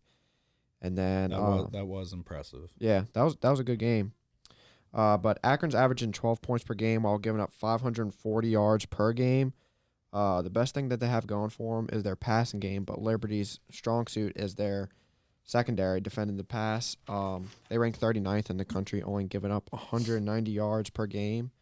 And then on offense, freshman Caden Salter is trying his best to be the next Malik Willis, and he's doing a pretty good job at it. I expect him to be able to do whatever he wants, running the ball and throwing the ball, as Akron gives up 300 yards in the air and 230 yards on the ground per game. Let me take a guess at this spread. I haven't seen it. Have you seen the spread? No. Is Liberty at home? Yeah. I would say 24-point favorites for Liberty. A little bit higher. Higher. What is it? 29. 29. Akron's fucking horrendous. They lost to Michigan State by 52 to nothing. That's a lot of points. It is. Akron just played Tennessee. What was the score?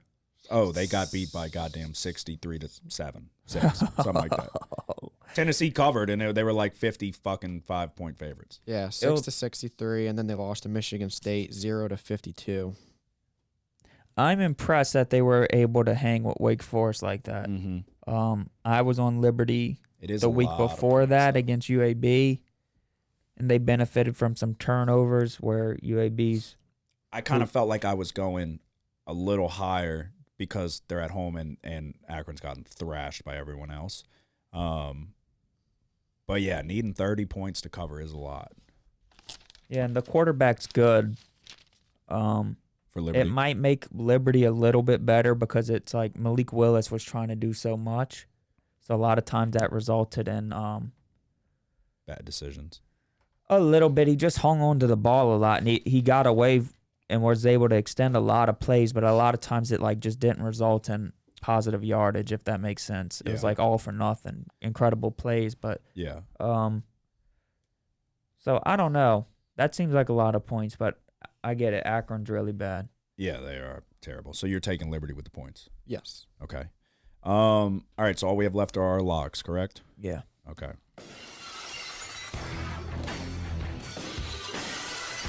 All right, the most important bets of the week, our locks of the week. You want to lead it off since you're Yeah, I'll go. since you're leading the way? Go ahead. I'll go. ULL -9 at ULM. Whoa, big matchup here. ULM has had it tough to start. I mean, they got matched up against Texas and Alabama early on this season, getting smashed by both of them. So the sample size we got on them is kind of all messed up. How improved are they? Quarterback Chandler Rogers is a good player, but he's not really that good, okay? I'll be honest with you. He's a dual threat guy though, so he can run the ball. You trying to sell us? No, I'm trying to find some good points about ULM, but it's just hard. I mean, they've gotten smashed by two far superior teams. Yeah. But just looking at ULL, we'll focus our attention there. Napier's gone. A lot of those guys that were on that team graduated or transferred.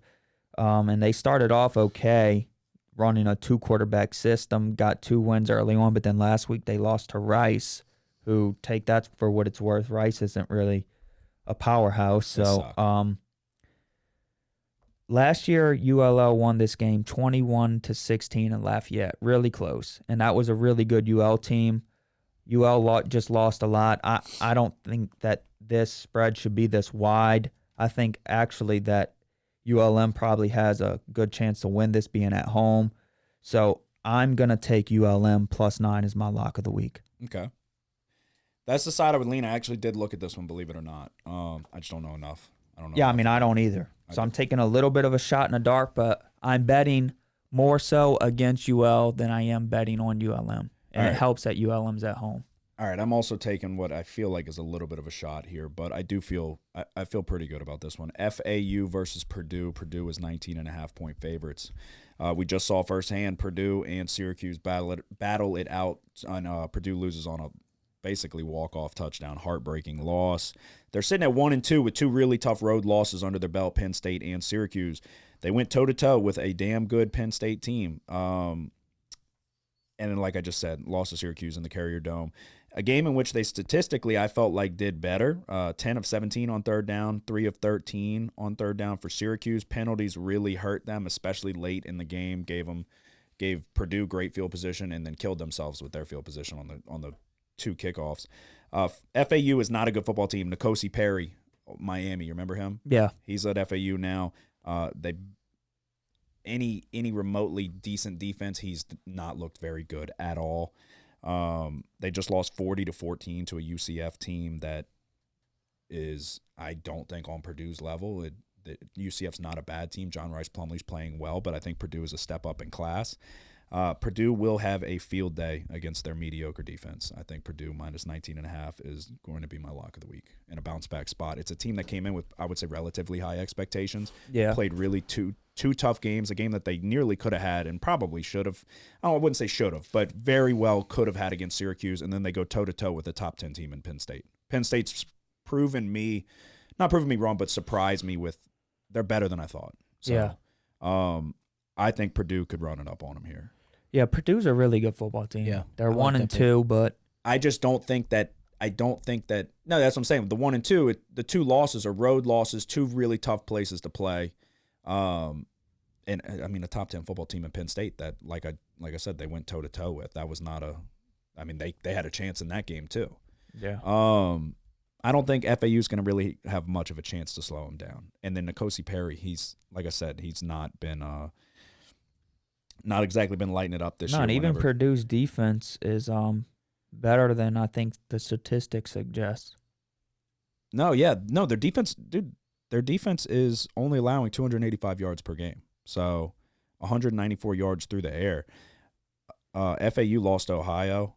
They gave up 41 points to Ohio, and then they lost 40-14 to UCF. They dominated Southeastern. Southeastern's trash. Mm-hmm. So I think this is a Purdue team that, like I said, they came in thinking they saw a better start to this season, and then now you don't go out and fight in this one and put out a dominant showing. I mean, you could start to see a season that you had high hopes start to slip away from you. So I think they're going to come out with a dominant victory here. Joseph, what is your lock of the week? I like that pick. I don't know enough about FAU, but they're trash. I do know Purdue. Yeah. And Aiden O'Connell can sling it. So yeah, I mean, FAU's given up 413 yards of offense to teams that aren't really spectacular on offense. So, right. Oh, my lock of the week, I'm going to go with another home dog. I'm going Wake Forest plus 7.5 against Clemson. And I know Justin just talked on it. Liberty put up a good fight, but like you said, they're a good football team. Yeah. Liberty is a damn good football team. Yeah, and, Hartman's good. And that's where I think that they'll cover. I think Sam Hartman can move the ball. I don't care if it's against Clemson or not. He'll be able to put up some numbers, move it down the field, and keep up with DJ Uiagalelei. Whatever. I don't think he's all that. There's not much to keep up with. He's trash. Exactly. I don't think he's all that. And you're giving him – I like the hook on this one. I have it at plus 7.5. Yeah. So I'm taking that. And a little bit of a fade on this one again against the public. I got it at 70% of the bets and the money on Clemson here. So I like the spot here. Home dogs and the hook at 7.5. Mm-hmm. So there's nothing better than a home team getting points. Yeah, I don't know. That Clemson defense is just so damn good. Yeah, but this is their real first test. I mean, the best team they've played so far is Georgia Tech, and they're not much offensively. No, they're not. But that Clemson defense doesn't need a test. That Clemson defense is that fucking good. But yeah, no, I mean, I don't like Uiagalelei. And then it's kind of like, which Hartman are you going to get? Are you going to get the Hartman that was really dominant with Wake Forest until, I mean, we saw that Pitt game. Something happened in that second half. But, I mean, he's been there long enough. What is he? He's got to be a senior, I would think. No, he's a junior. But protects the ball, makes pretty good decisions. I didn't touch it. It's just that Clemson defense scares me. Yeah, and then Clemson's a little bit overhyped, but well, yeah, I mean, we saw that last year, but it's just Wake Forest is. I mean, they've played Liberty and Vanderbilt. Yeah, correct. They looked. I watched the Vanderbilt game. They looked really good. Hartman looked really good against Vanderbilt. Yeah. Yeah, so I mean, he has a bit of escapability. Mm-hmm. So, I mean, that's going to be a plus going against a defense that will get after you. So, I mean, it could be a game that they keep close, but they're going to need their defense too. That's the thing is, like, Clemson doesn't really have that strong of a running game really either. No. Right. I have that written down too. They got some holes in their defense, Wake Forest, but I'm not impressed with Clemson at all offensively. So, I think they have a shot to keep up with them. Yeah, I mean, Shipley's not bad, but yeah. Okay. Yeah, I mean, that's another one. I want to see how that goes. I feel like that's gonna same narrative of the entire episode. I feel like that's gonna answer some questions about Clemson too. Like, is Shipley related to the Jordan Shipley from Texas, the receiver from a while ago? I have no idea. It's very possible, but I'm not sure. He was Colt McCoy's receiver. Mm-hmm. Oh, that had to be a while ago. I remember that. Yeah, he I was don't know. good at Texas. All right, what is your lock of the week, Justin? Okay. Safe to say the pressure is on you. No, on your I know, locks. and I feel it. I feel every bit of it. I'm going to Auburn and Missouri. It's going to be Auburn -6.5. I really think Missouri is going to be the punching bag of the SEC this year. Their stats are pretty inflated, as well as just like Minnesota's. Due to the people they've been playing so far, their only true test was against K-State, and they lost to them by like 35. 40-12. Yeah. So, and they gave up 240 yards on the ground. And then Auburn's looking to get back on track here after a bad loss to a good Penn State game. I think Tank Bigsby is going to be the X factor here. I think he's going to run all over Missouri. And I know Auburn's kind of having some quarterback issues right now, but I really think Tank Bigsby is going to keep the chains moving, and he's going to make whoever's playing quarterback for them, it's going to make their job a lot easier and really be able to open up the game here. I didn't realize that Zach Calzada is on Auburn.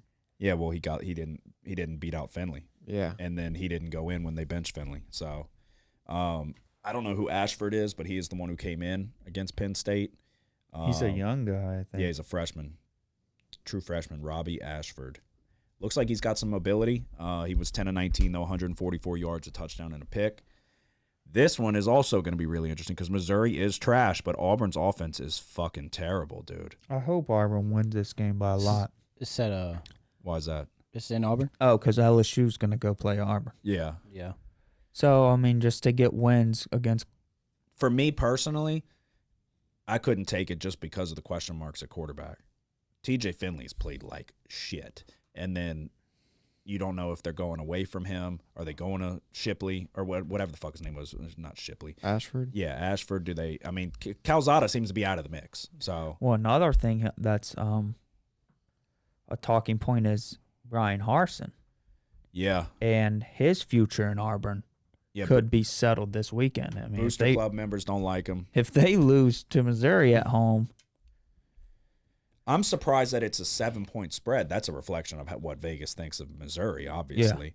Where is this game at? In Auburn. It's at Auburn, yeah. I like that. Yeah, I don't know. like 6.5. It's a ballsy pick. But I don't know. I mean, I don't know. What are your thoughts? What would you lean?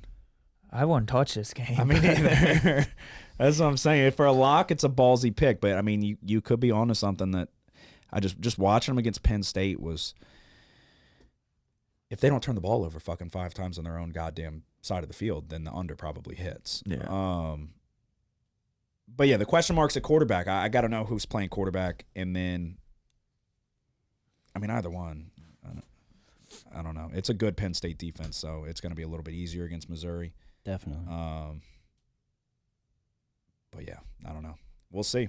We shall see. All right, I'll recap mine. We'll go around the table.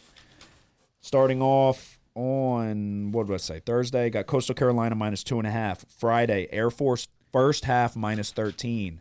Wisconsin, Ohio State under 56. Oklahoma, Kansas State. Oklahoma versus Kansas State, I got Oklahoma -13. I have Duke +9 against Kansas. Then my lock of the week is the Purdue Boilermakers. Shout out Drew Brees, -19.5. They're going to beat FAU by 40, I hope. I have SMU, that's Southern Methodist University, Thank you. first half +1/2 of a point. I have the Texas at Texas Tech under 60. I'm on Minnesota -2.5. I'm on Arkansas +2.5. And for my lock of the week, I'm on the University of Louisiana Monroe +9. All right, Joseph, what are your recap yours for us? First Friday, I'm going into the Carrier Dome, Syracuse -10 over Virginia. Then I got 2 on Saturday, Washington State home dogs again, +6.5, +6.5 against Oregon, and then my lock of the week is Wake Forest +7.5 against Clemson. Okay, Justin. Yeah, I got Michigan State and Minnesota, the under at 51. Then I got Liberty minus 29.5 against Akron. And for my lock of the week, I got Auburn at 6.5 versus Missouri. Alrighty, there you go. That is our college football picks for the week. It's a weird board, but like Nick said, this could be the one where you get them, where you got question marks. You don't feel so great about it. This is when you run the table because we don't know what we're talking about apparently, except you. But yeah, you're on your 13-game win streak. Only way that you can carry that win streak into college football is if we win on Thursday in the NFL. So we will recap the NFL real quick. Chiefs -4 and the over 54.5. Me and Justin were both on the same picks for the Thursday night game. We had no business having any chance on both of these for the majority of the game, and then out of nowhere, it's like, oh, we might hit both. And then we fucking didn't. Chiefs were up 10. We give up a backdoor cover because Justin Herbert wants to pretend like his ribs hurt. Oh, I can't run for the goddamn 3rd and 1.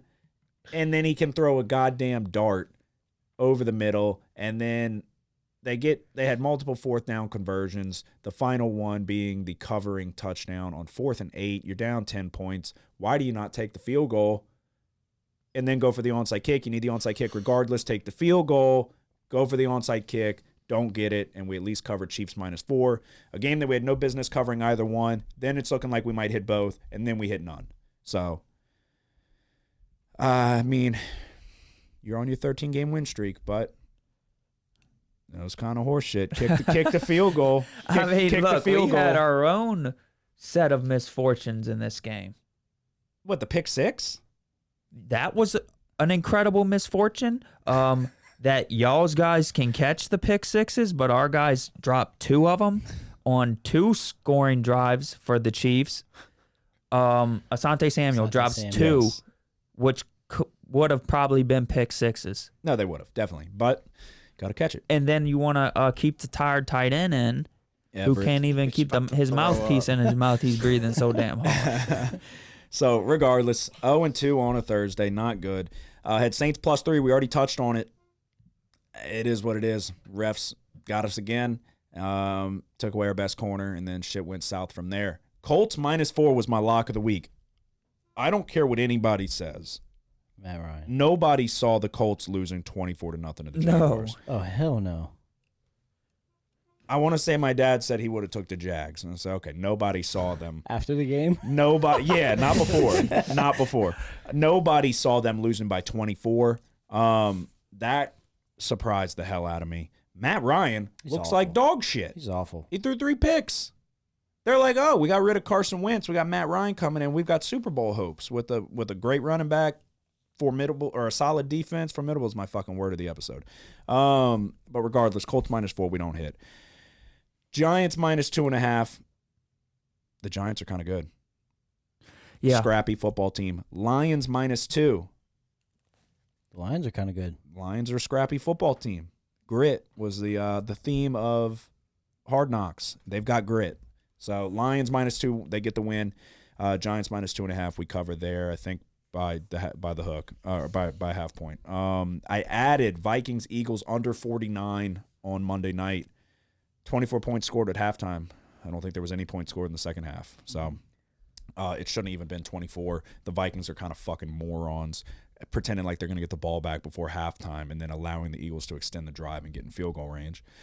But nevertheless, it was a step in the right direction after a really bad week for me. We lose locks in NFL and college. Really bad week. We go ahead and did some research, added the under 49 we hit there. So I go 3-4 on the weekend. And that was nice. Kind of salvage it. Mm-hmm. And I really was close to taking the Eagles too. I thought I was feeling like the Vikings would struggle. I didn't think the Eagles were going to have as much success as they did. Jalen Hurts looked really good. Like really, really good. But that brings me to 6-7 in the NFL, 1-1 in my locks of the week. You swept the board again, 3-0. Yeah, all really close ones though. Yes. Which is usually the way it goes in the NFL. Chargers +4, we recap that. Yep. Dolphins plus 3.5. First, I'm going to go the Giants minus 2.5 as my lock because this was the game I was totally focused on walking out the Superdome trying to watch the NFL Red Zone. Well, it's showing me that they're basically they held Baker Mayfield, sacked him on third down, and the Panthers were forced to punt. So the Giants are getting the ball with the chance to run the clock out. Well, I'm not sure if they ended up running the clock out, but I just figured out that they were going to win. And then the Dolphins game pops up, and the Dolphins are kicking the game tying extra point. Mm-hmm. Last I saw from them, they were down 21 points. Mm-hmm. Yeah, 28-7. So that's when I saw you outside of the Superdome, and I was like, bro, the Dolphins came back. Yeah. He's like, who came back? Yeah, no. So, That game was crazy. you don't have a blemish on your NFL record yet. You were horrible. Not horrible. Well, you were. I horrible. was bad. You were horrible last But year. I was good the year before, 61%. Yes. So you're showing that last year was a one-off. Well, I'm sure it's all about the NFL is all about timing of your bets. If you get off to bad timing in the beginning, it's so hard to correct that because you just have to be on the either. Elaborate on that. So the spreads are fairly close in the NFL, and the competition is really close. I feel like you got to go against the grain in the NFL. Anything that you think like, oh, this should happen, like anything. Okay, yeah, no, they're definitely going to beat them. Just bet the other team. They're not going to kill them. Unless if it's the Bills. Yeah, if it's the Bills, bet everything you got on the Bills. Alternate line the Bills Right. and fucking hammer that. But yeah, no, I feel like you gotta like. But you can be on a somebody's lot of. chair. It's my chair. Okay. Well, we need to it get is? a new. It's We're a getting a problem. new chair. It's a problem. We're getting a new chair it is now. tomorrow. You know what we do with problems? We fix them. Yeah, no, I mean the NFL. It just like you said, it's both sides professionals. It's always really tightly contested. No lead is really safe. You saw it with the with the Ravens and the Dolphins. Dolphins making an improbable comeback because Tua and Waddle and fucking Tyreek Hill go nuts. But yeah, I feel like if you get off to a bad, last year I got off to like a 1-9 start. Mm-hmm. And I could never come back from that. It's so hard to come back from a bad start in the NFL because once you get on the wrong side of things, it's so hard to get back, if that makes sense. No, well, that's why me 'Cause adding it's that timing. under, it may not seem like it, but that was like very critical in Oh, my yeah. opinion. So the difference, you add that, you take that risk of potentially going 2-5 or 3-4. 3-4 is so much better than 2-5. Like it may not seem like it in the grand scheme of things. There's going to be a lot more games put up on that board, but I needed that for my psyche as well as my wallet and my record. But yeah, so you're seeing the board very clearly. Justin, on the other hand, you were the NFL guy. What do you have to say? I mean, all my games were right there. It's not like any of them were just. But that's the complete point we're saying, though. It's the No, NFL. I know. Yeah, no, I agree It's with all what close. Nick's saying. Yeah, absolutely. Yeah, I mean, you touched on the Chargers and Chiefs. Yeah. I was on the opposite end of you guys. I had the Panthers at plus 2.5. Were you on the Titans? No. Week 1? Oh, okay. I was gonna say, if me and Nick are on the Giants, you need to stop going against us. That's another Yeah, thing. no. We were talking about this. Me and Nick are undefeated when we're on the same game Yeah. this year. I think we're 3-0-1 in college and 2-0 in the NFL. Yeah. So if me and Nick have a duplicate of the same, if we're both riding the same game, We don't have any in Bet it. college. it's about as automatic as it gets. You said we don't have. Oh, this week. This Yeah. week. No, we don't. You could take Purdue. But all right, go ahead, Justin. Yeah, Then I was on the Bengals, minus 7.5 against the Cowboys. I mean, I guess that was. See, that's one of those Definitely ones that I'm mine. referring to whenever I'm like, on paper, it's like the Bengals are going to kill the Cowboys, but it doesn't go that way in the NFL. That Yeah. one just smelled like trap. Though I mean, It did. That's Alec was telling me that. I mean, it's Cooper Rush. I said it doesn't matter. Exactly, It's the exactly. Cowboys in That's- AT&T Stadium. They're gonna be able to move the ball regardless. exactly. I This is a promise team you. that came in with, they were top 8 of Super Bowl favorites. So they felt like, even though I don't really think so, but they feel like they have a really good defense. Micah Parsons is a fucking stud. I just think Trayvon Diggs is a liability on the outside. I think he's overrated. They got good pass Um, rushing too. Huh? They got good pass rushers too. That's what I said. Yeah, and that's Micah why that Parsons game and then went and how it Lawrence. went. Oh yeah. Yeah. Lawrence. But what do you mean? The Bengals game. I mean, the Bengals still are struggling to protect Burrow. Oh yeah. Yeah. No, It's definitely. terrible. Yeah, no, he's been sacked most out of Yeah. anybody in the league. But that's the game where you're like, okay, because you see Bengals were in the Super Bowl last year. Bengals have this really high-powered offense. They're a good team. Cowboys just lost. It's like, oh, no brainer. Take the Bengals. The Cowboys are going to get killed. Right. And it's like, no, this is professionals on both sides. It's a solid football team, even though they lost their quarterback. They still have a good running back. I don't know what Zeke did in the game. It was really more Pollard that game. Was it? Yeah. And yeah, I mean, Bengals crawl back in to make it a game, tie it up. They're late. But yeah, 7.5. It's 7.5. The home team is so important in the NFL. It really is. That was kind of how I changed my approach last year. Was I stopped going against those home dogs. If you can Right. get a home dog in the NFL, Yeah. it is. It is important. It's big. Yeah. Mm-hmm. So, and then you had the Lions and Commanders over 49. Yeah. So that was your lone victory on the week. Yeah, we got to do better. You and I need to do better in the NFL. That brings you to 3-5, 1-1 in your locks of the week. And then Joseph, you went 3-2. Wait, what? How'd you only go 3-2? What do you mean? I had 5 picks. Oh, you didn't get the over. No. I thought Right you were there. about to go 4-1. Right there. They scored 6 points in the second half. Yeah. Oh, that's I know. brutal. I know. Yeah, it got off to a good start. Yeah, it did. Yeah, that's the difference in 4-1 right there. Damn. Yep. Yeah, we already touched on it. You were on the Chargers with Nick. You were also on the Lions and the Commanders over 49. That one. Steelers smacked. plus 1.5. I think that was a bad pick on my part. Well, hindsight it was. Well, but no, I mean, really, I but should have looked hindsight's more easy. into Mac Jones' injury. I thought that would play a part in this game, and the Steelers Well, I thought I have said a it. badass Thought it was just defense. cramps. I don't remember you saying that. I'm pretty You sure might I have. did. Maybe I didn't look far enough into it, but I mean, the Steelers' defense is My dad was really not good. thrilled that you didn't mention that T.J. Watt was out for the Steelers. I mean, it was obvious, and I Well, haven't mentioned this week, so yeah. maybe it'll. No, their defense is still good with or without him. No doubt. One player doesn't make a defense, but it certainly helps. He's a fucking really good player. He's probably, I mean, top 3 defensive player in football. Oh, yeah. You can make an argument. Top 2. Yeah, you can make an argument. Yeah. Yeah, you can make an argument he's the best. But it's still a good defense. You take him off the field, it's still a good defense. But yeah, so that was one of those smelly ones for me too. Yeah, I felt like it that. was. For them to be favored with Trubisky against a defensive coach like Belichick. But I mean, it is what it is. Well, they weren't favored. Lean back for me, Justin. Oh, okay. I Yeah, thought they were then minus 1.5. The you just had a guess, like, are the Patriots really going to start 0-2 against a Yeah. team like the Steelers? right? Yeah.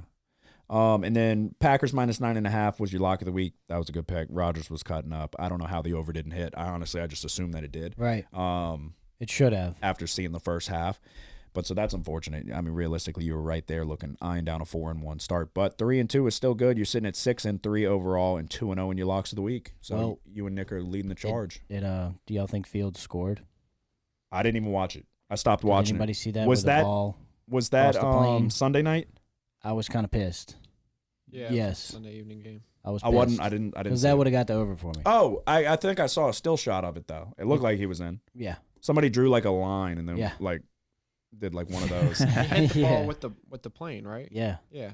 So The pylon. yeah, kind of got fucked there. Whatever. Yeah, I didn't see it. But all right, we look ahead to week 3. Thursday night, Steelers, Browns, like Nick said, kind of a snooze fest of a game. Browns are 4.5-point home favorites. Blech. I am going to take the over 38.5.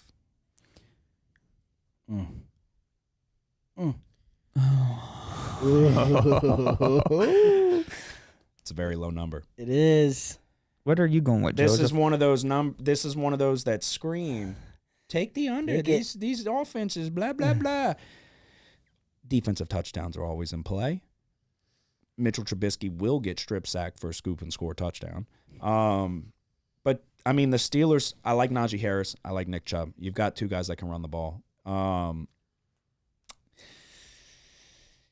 I don't know. I don't feel comfortable taking a side on the spread. We have to take something. I don't love it, but I'm going to take the I was over. close to taking the over here. You sounds like you should. Because it's just so low. It's like, wow. Exactly. Well, if y'all take it, then we all have to. Well, right? if you don't want your streak to end, you would take it. But I also, considering the Browns, I'll lay those points. That's why I'm 4.5 at home. The half, though. 4.5? The half worries me. What do you have? 5.5. No, On it's FanDuel. 4.5. Well, if you're taking the Browns, Yeah.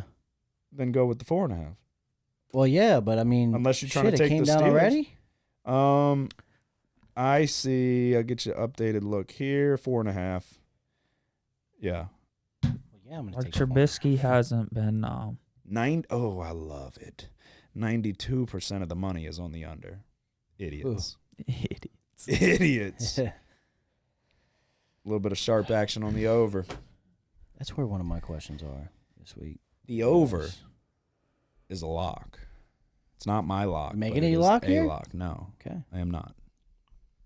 I'm on the Browns minus 5.5. Well, 4.5. Just take the 4.5. Yeah, quit doing this. Well, you said God bless. you said if give you it have out a, as what you get it. No.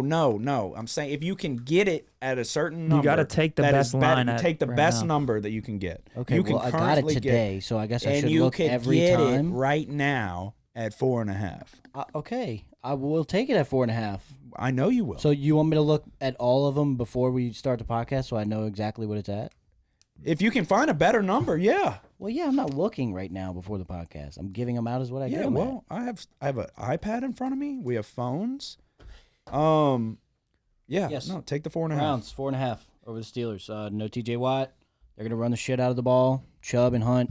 They're gonna have a lot of success on the ground again. A ton of success. They're going to score a lot of points. I mean, even though Chubb was the star last week with 3 touchdowns against the Jets. Should have had 2.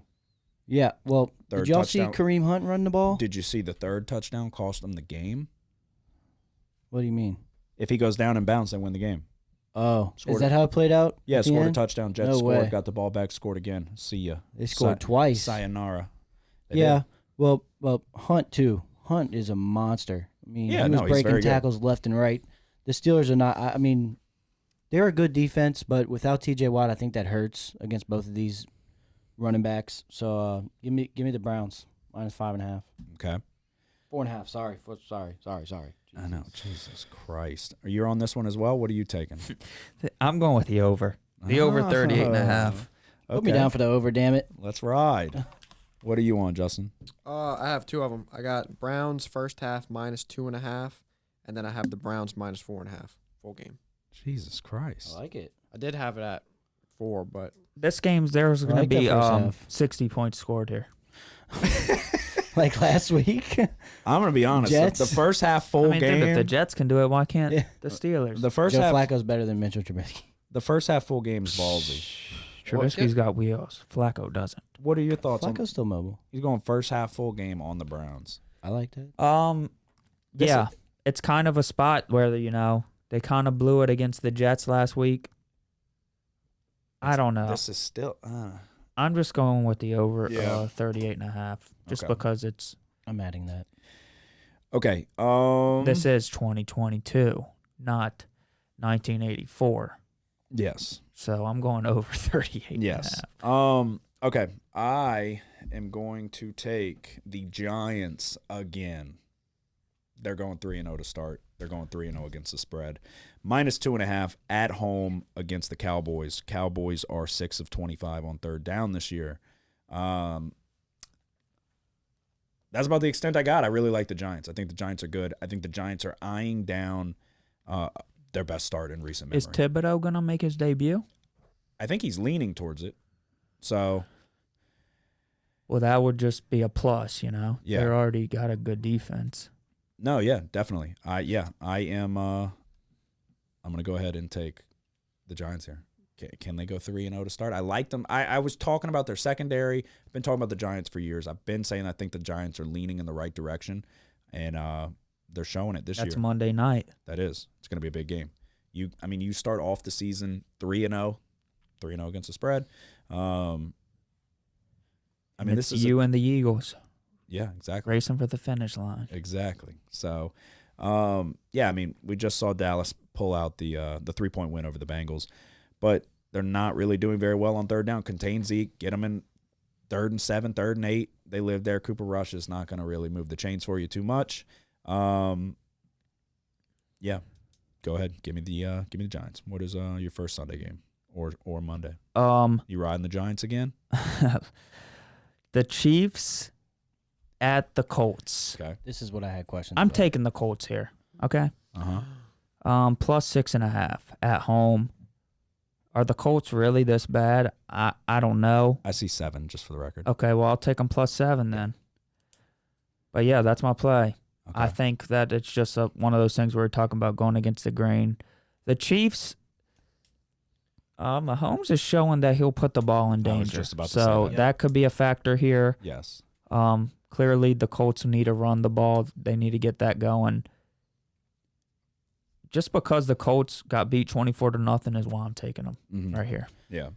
All right, what is yours? I have. And this was almost This might my be lock. one of mine. Yeah, this might be one of mine. I had questions. Did you just say it's your lock? It was almost my lock. Oh, okay. I had Okay. questions about this. Man, 90% of the money and the bets are all over the Chiefs. Yeah, of course. And home dogs, it just Colts like are trash. screams take Colts. Yeah, Colts are But it, Have but you it seen screams, Matt Ryan? Yeah, but it screams take Colts. I mean, they're At going to get home? smashed. Look, they tied with the Texans. That's. Bad. Did you see what the Broncos and the Texans? That was a little bit of a. No, Russell Wilson is not looking fucking No, The good. Broncos need to fire the coach. The Broncos need to pick it the fuck up for my fantasy team. Because John Russell Gruden Wilson. wants another shot. Yeah. That could have been the worst thing I saw this week. Oh, does he legitimately want another shot? Yeah, he said, Oh. "Look, he said I'm ashamed about all the things that come out in those emails, But- look, I'm a good guy." Yeah, I did see that actually. It was Yeah. actually pretty funny. Yeah. But maybe, maybe God will forgive him when he gets to heaven or hell. I don't know. Okay. Okay. Justin, give me your next Sunday game. I have one more and then my lock. All right. How many total do you have? I got a couple. I got 3 more, counting my lock. So 2 and then your lock. Yeah. Okay. Commanders and Eagles plus 6.5. I'm taking them. Carson Wentz wants to fuck the Eagles. He's gonna do it. Getting them back. Revenge He's getting them game. back. Yeah, everybody's gonna be on the Eagles. They just had that. I mean, they just looked really good last night. Are they? Yeah, okay. The Eagles. The Commanders are at home. Yes. It'd be different. It'd be different if it was in Philly. Oh yeah. If Carson Wentz was going back to Philly, Eagles might win by $1 billion. If this was in Philly, the Carson Wentz revenge would work. I don't know if I believe in Wentz. Yeah, this is a tough one just because I hate betting on wins. Oh, God, yeah. If it was in Philly, then it's like, okay, he's coming back to Philly. He's going to fucking stick it to him and still lose by 20. But yeah, I can't bet against the Eagles. But I also haven't watched the Commanders. But I agree with Justin. I also have the over at 47 in this game as well. That's ballsy, too. Fuck, the Eagles' defense looks good, dude. They play those 2 safeties deep. They don't give up shit, dude. Yeah. But Kirk looked really bad. Yeah, but I agree. The Eagles' defense is good, but Kirk look. I mean, he was. they got the pass rush with Fletcher Cox and the 2 safeties deep. It's you're not really getting anything over the top, and then they do a good job of keeping everything in front of them. I was impressed by the defense. I don't know if it was. I mean, Kirk Cousins did look bad, yes, but it's like how much was it him playing poorly, and how much was it the Eagles just playing really good defense? You know, because Darius Slay should have had 4 goddamn interceptions. He was all over Justin Jefferson, and we just hyped up Jefferson big time. He's still top 3 receiver in football. But Darius Slay literally should have had 4 picks. Yeah. And like 2 could have went to the house. Granted, he was holding them a little bit. I don't know if you were watching. He was holding them a little bit. So you're taking Commanders and the over? Yep. Okay. Are you on this game? No. Oh, okay. How many more do you have before your lock?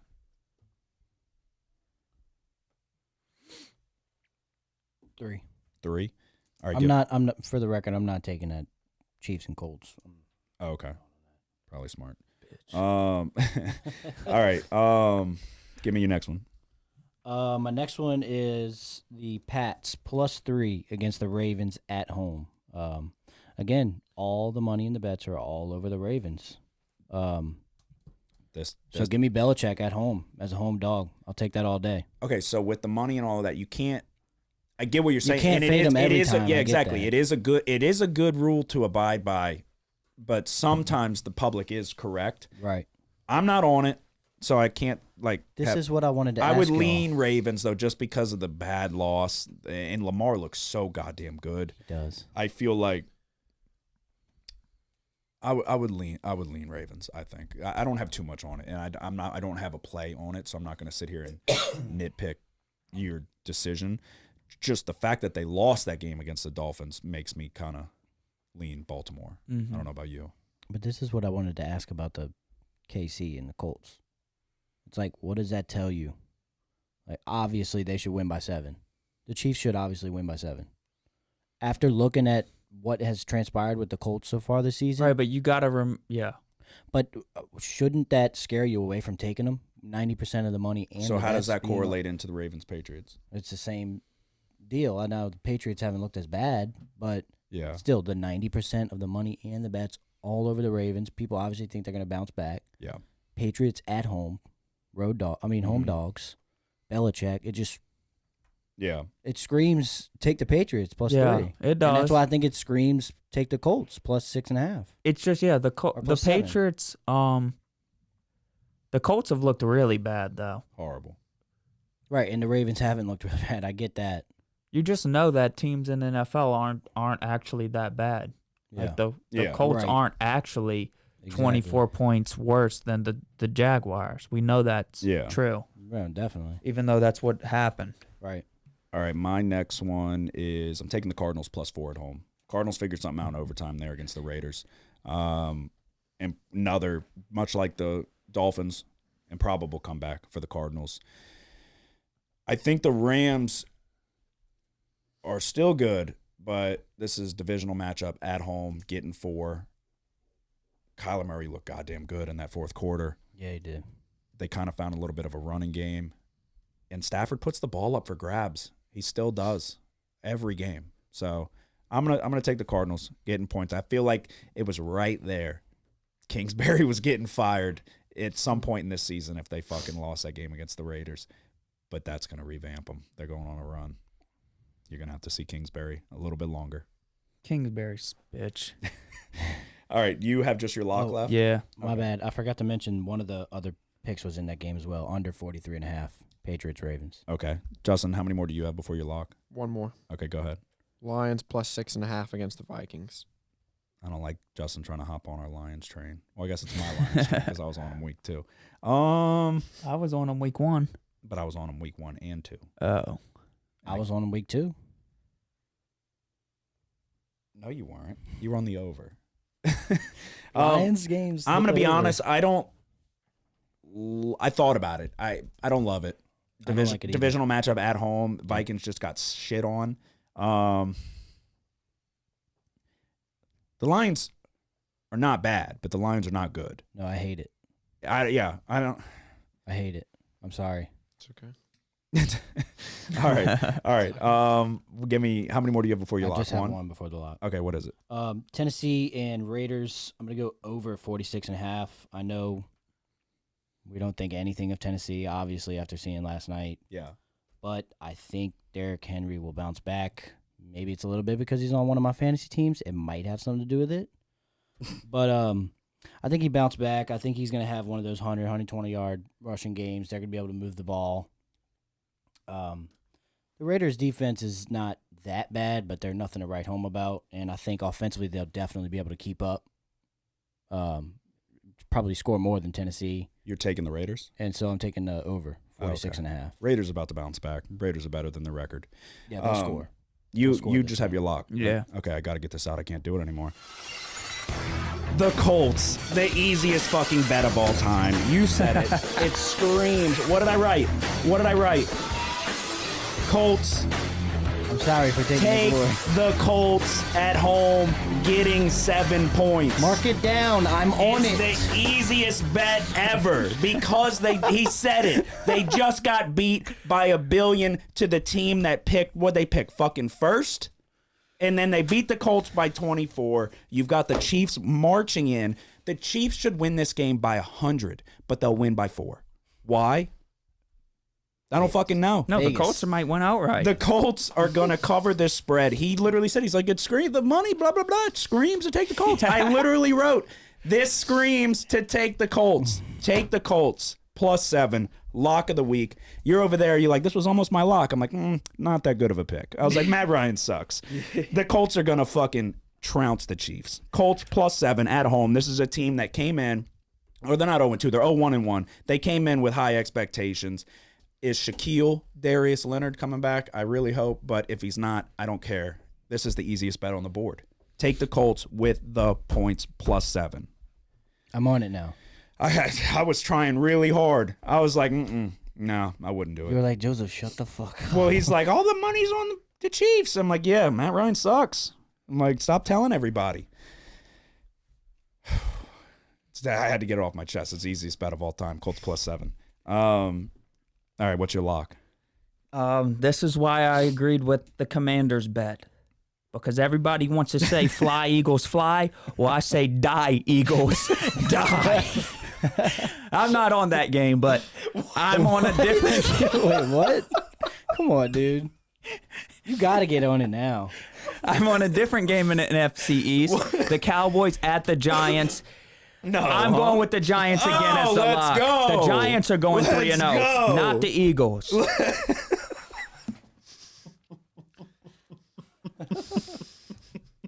Damn it, I got to hop on that one too. Let's go. We're riding the Giants to the bank. If you didn't hear, we're undefeated when we ride the same game. Colts, And we're both on Giants, each other's locks. Yeah, die, Eagles, die. I'm not on that game. All right, Joseph, what is your lock of put the me week? down on that too. Okay. God damn it. You're going to fuck I'm it up. riding the trend. You're going to You're fuck it telling up. all your listeners to ride the trend of going. It with only both of works you. when it's just us. But no, go ahead. Wow. I'm that confident about it. The Colts are a lock. I don't think you like it that much then. I couldn't care less. Either you're on it or you're not. Joseph, All right, we're actually undefeated whenever me and you are on the same games. Okay. I'm Okay. not on anything though. I know. This week, dude, come on, we got to talk about this beforehand. No, I'm just joking. Might have the same Oh, lock. man. Maybe. Oh, Probably God. not. I'm going. My lock is Jags Chargers under 47.5. That may seem crazy. It's Jacksonville, but they have a decent defense. Believe it or not. I mean, you saw them hold Jonathan Taylor to what was it, 50 yards, maybe 55 yards. That wasn't supposed to happen. Jonathan Taylor's supposed to go 100 yards every game. They have a decent defense. Now, is it good enough to keep up with the Chargers? Absolutely not. But I think the Chargers defense is pretty damn good as well, and they'll hold the Jags to maybe 10 points at most. And so I definitely see this game hitting under 47.5. You think the Jags are getting held to 10 points? Yes. All right. 13 They maybe. just put up 24 on the team that's going to beat the Colts. Without- that's going to what? beat the They played the Chiefs. Colts. The Chiefs. Without Darius Leonard. All right, Dustin, what's your lock of the week? All right, my lock of the week. It's going back to the Jets and the Bengals. I'm taking the Bengals -4.5. Flacco's gonna have a heart attack in the game. Joe Burrow needs to get his stupid ass out of the club, back into the film room. Him and his fake fucking teeth. Give me the Bengals -4.5. He's got fake teeth. He definitely has fake teeth, Yeah. but why are we throwing shots at Joe Burrow? I like it. I'm going to be honest. I really like the Jets in this one. I was very close to taking the Jets. This would be a travesty if the Bengals don't get it done. Yeah, but 4.5. Spread I wise. need game-wise? Burrow to chase 4 times in this one for the chance that to win. half point though, the Jets have some juice right now. Yeah. I would lean the Jets. I didn't take it, but the Bengals have some shit they got to figure out apparently. The offensive line is not looking very good. And with Robert Saleh, defense. And then is T. Higgins, did he get played, injured? No, he was concussed after week Okay. 1. He came back and played week 2. And All I think he caught a touchdown. He looked pretty good. I don't know if Sauce Gardner's their number 1 in New York, but he'll be on Jamar if he is. Yeah, I think he is. So I wouldn't be disappointed with a big game from T. Higgins for my fantasy team. But yeah, no, the 4.5 right there is what was leaning me. I nearly took the Jets. The Jets, Garrett Wilson looked fucking good. Yeah. And they've got the dual headed monster at running back with Breece Hall and Michael Carter. And Flacco's not playing bad. It's really not. Like you said, Flacco's got over 600 yards in 2 He's games. number whatever. 3 Yeah. So yards. I don't know. We will see with that one. But all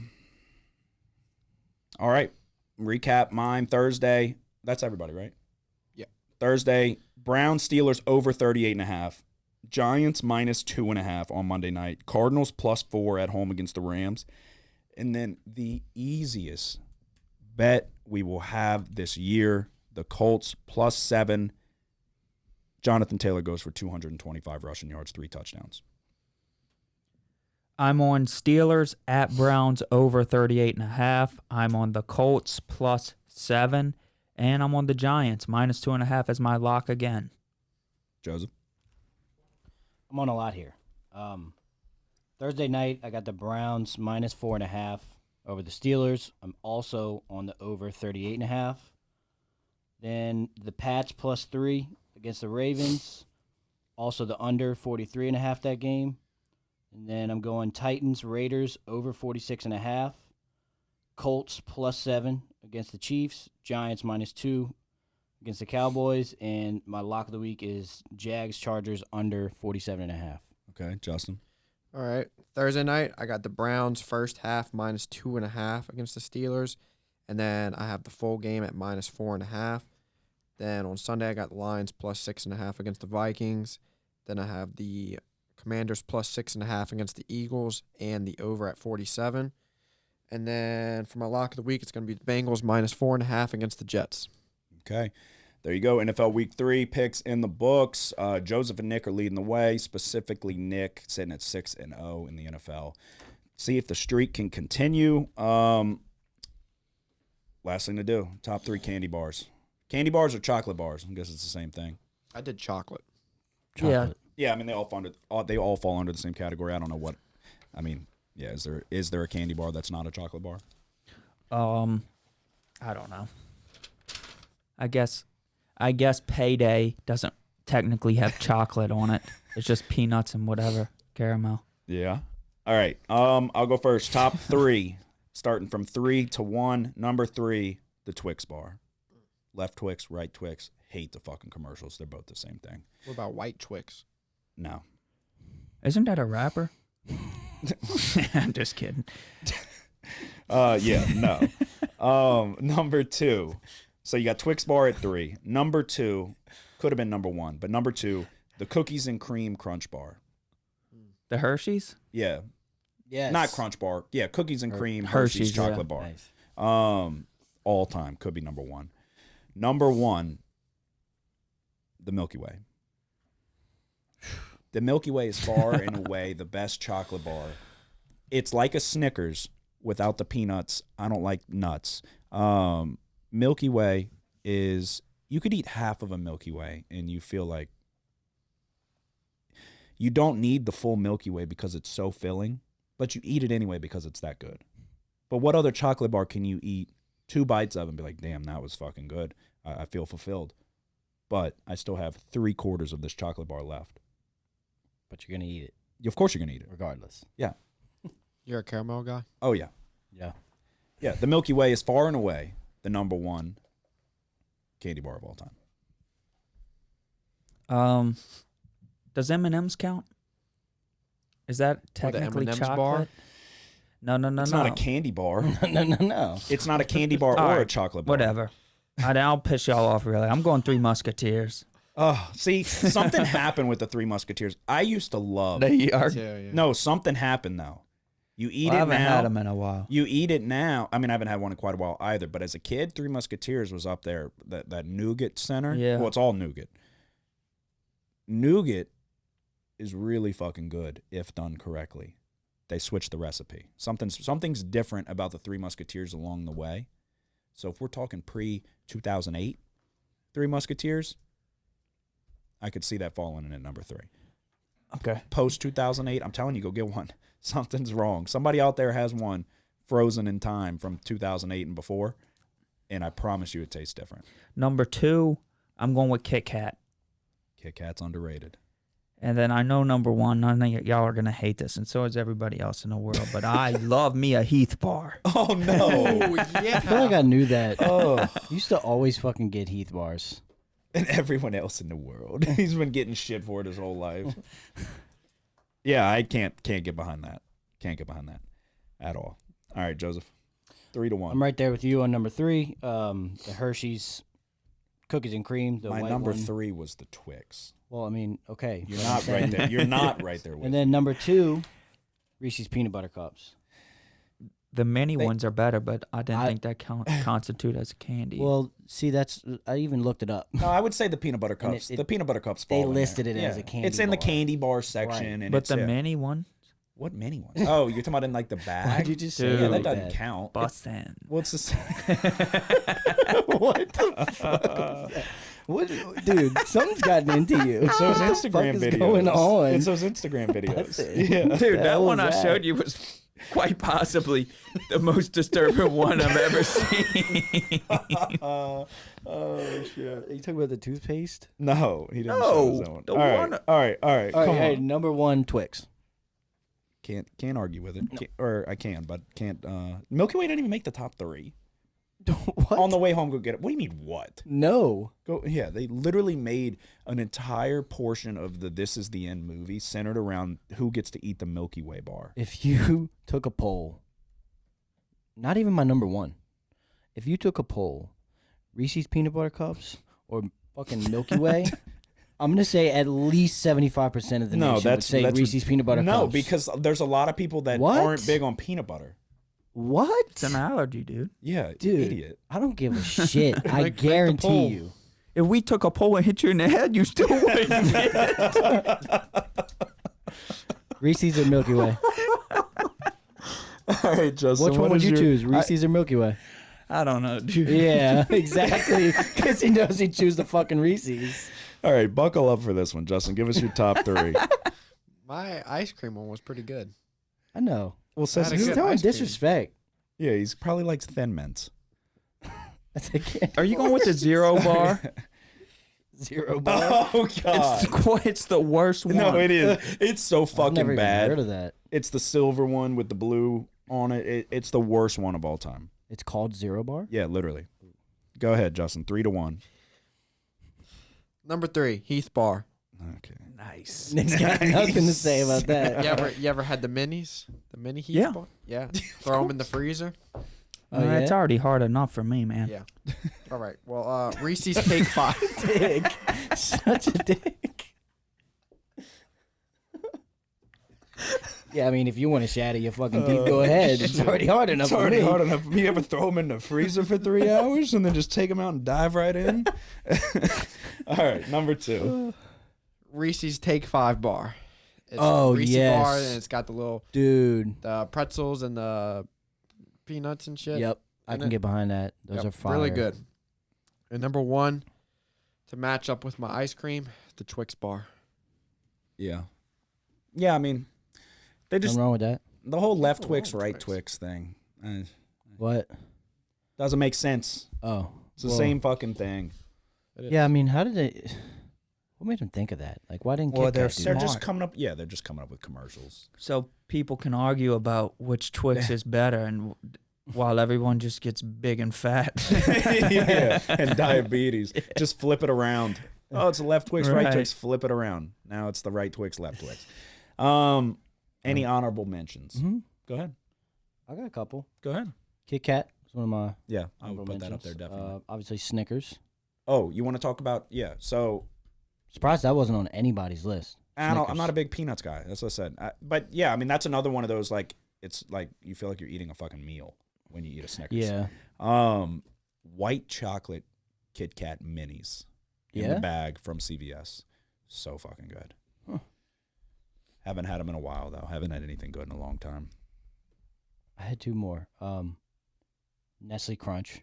Yeah. Good old classic Nestle Crunch bar. Yeah. Yeah, Yeah. that's definitely I love Nestle yeah. Crunch. And then the little bites they give you at the movie theaters. The clusters. Oh, yeah. Yeah. And the last one was Butterfingers. Don't let That's a damn another finger that's on an I Butterfingers. hate Butterfinger. The only annoying part about eating them is Reese's good are luck 10 times getting them better. out Reese's when you are- brush your teeth. Reese's are 10 times better than Butterfinger. Oh, I agree. Bart That's a- Simpson used to mess with them Butterfingers. That's another top 3 that we could do. Movie theater food. like best Yeah. movie theater snack. Yeah, Oh, like yeah. concessions. That might be one on the Then horizon. you can't put popcorn Why? because that's like a. That's like the OG movie theater snack. I mean, if you put popcorn, that's just kind of boring. Right. I mean, you get on me for being vanilla. Popcorn would be pretty vanilla. He tried to put Sonic French fries. No. As his Chili cheese But fries. that's not like. Did you say chili cheese fries? Yeah. No, you didn't. You said Sonic fries. No, you didn't specify. He did not say chili cheese fries. Yeah, I don't think you did either, Jay. Is that what you meant? You just said Sonic French fries. Do you like the fries or the chili cheese fries? Chili cheese fries. Okay. All right. What are we doing? Where are we going with Christ. this? I mean, come on. The world isn't what we thought it was. Yeah. All right. Do you have an honorable mention? The Oreo, milk and cookies, Hershey's. That's Yeah. a good one. That's like Even the cookies and little cream. It's not they Oreo. come out with the these little clusters. medallion ones. Little drops they called them. Yeah, a little like Hershey's Kisses. No, they were anyway, they come in a bag instead of a bar. Those were good. Yep. I would consider M&M's still part of a chocolate bar. I don't know. And I like the regular ones. The mini ones in a little pill bottle are good as well. M&M's are not a chocolate bar. Or Skittles a candy bar? No, M&M's are made of chocolate though. Yeah, but they're not a candy bar. Yeah, but I know, but technically, neither are like, Reese's. What's the aren't. difference between Skittles and M&M's? Chocolate. One's made of chocolate. Yeah, but candy is candy. Candy bar. Yeah, but we said chocolate bar. No, we They said did have an candy M&M's bar. chocolate bar. Those are good. Yeah. But those don't Of count. course they are, Nick. Those don't count. How is that? It would be a chocolate bar. Man. They're so big. All right, we're pushing. We're over 2:15 here. More honorable mentions. What we got? Anybody? No, that meant wrap it up. Well, that's what I meant. Get out the last honorable Um, mentions. Yeah, I mean, I think we pretty much touched on. Oh, you know what used to be so fucking good was the Hershey's Caramel Crunch, the Crunch bar, yep. but with caramel filled. It was a caramel filled Crunch bar, and it was thin, and it was in like almost little squares, but it was like a fucking cylinder. They were so good. That was like my favorite. It was a caramel Crunch bar. I fucking forgot about that until just Yeah, now. I've never had that. I haven't seen them in ages, but those were fucking unmatched. Those were very good. All right. We got anything else before we go? Adios. You got anything? Good luck. Justin? Good luck. All right. Episode 125 of Big Easy Bets is in the books. Like we said, coming in, Nick is apparently the hottest gambler in the country right now. Swept the board, 13 consecutive wins in a row. See if he can keep it up. I need a bounce back week. Justin needs a bounce back week. Joseph is second in command in the NFL bets. So any games that we didn't touch on, if y'all want to reach out to us, we'll give you our honest opinion. But that is all we have for you. Good luck, everybody. Who dat? The house always wins. Play long enough, you never change the stakes. The house takes you. Unless, when that perfect hand comes along, you bet big, and then you take the house. Been practicing this, a little bit. Did I rush it? Felt like I rushed. It was good. I liked it.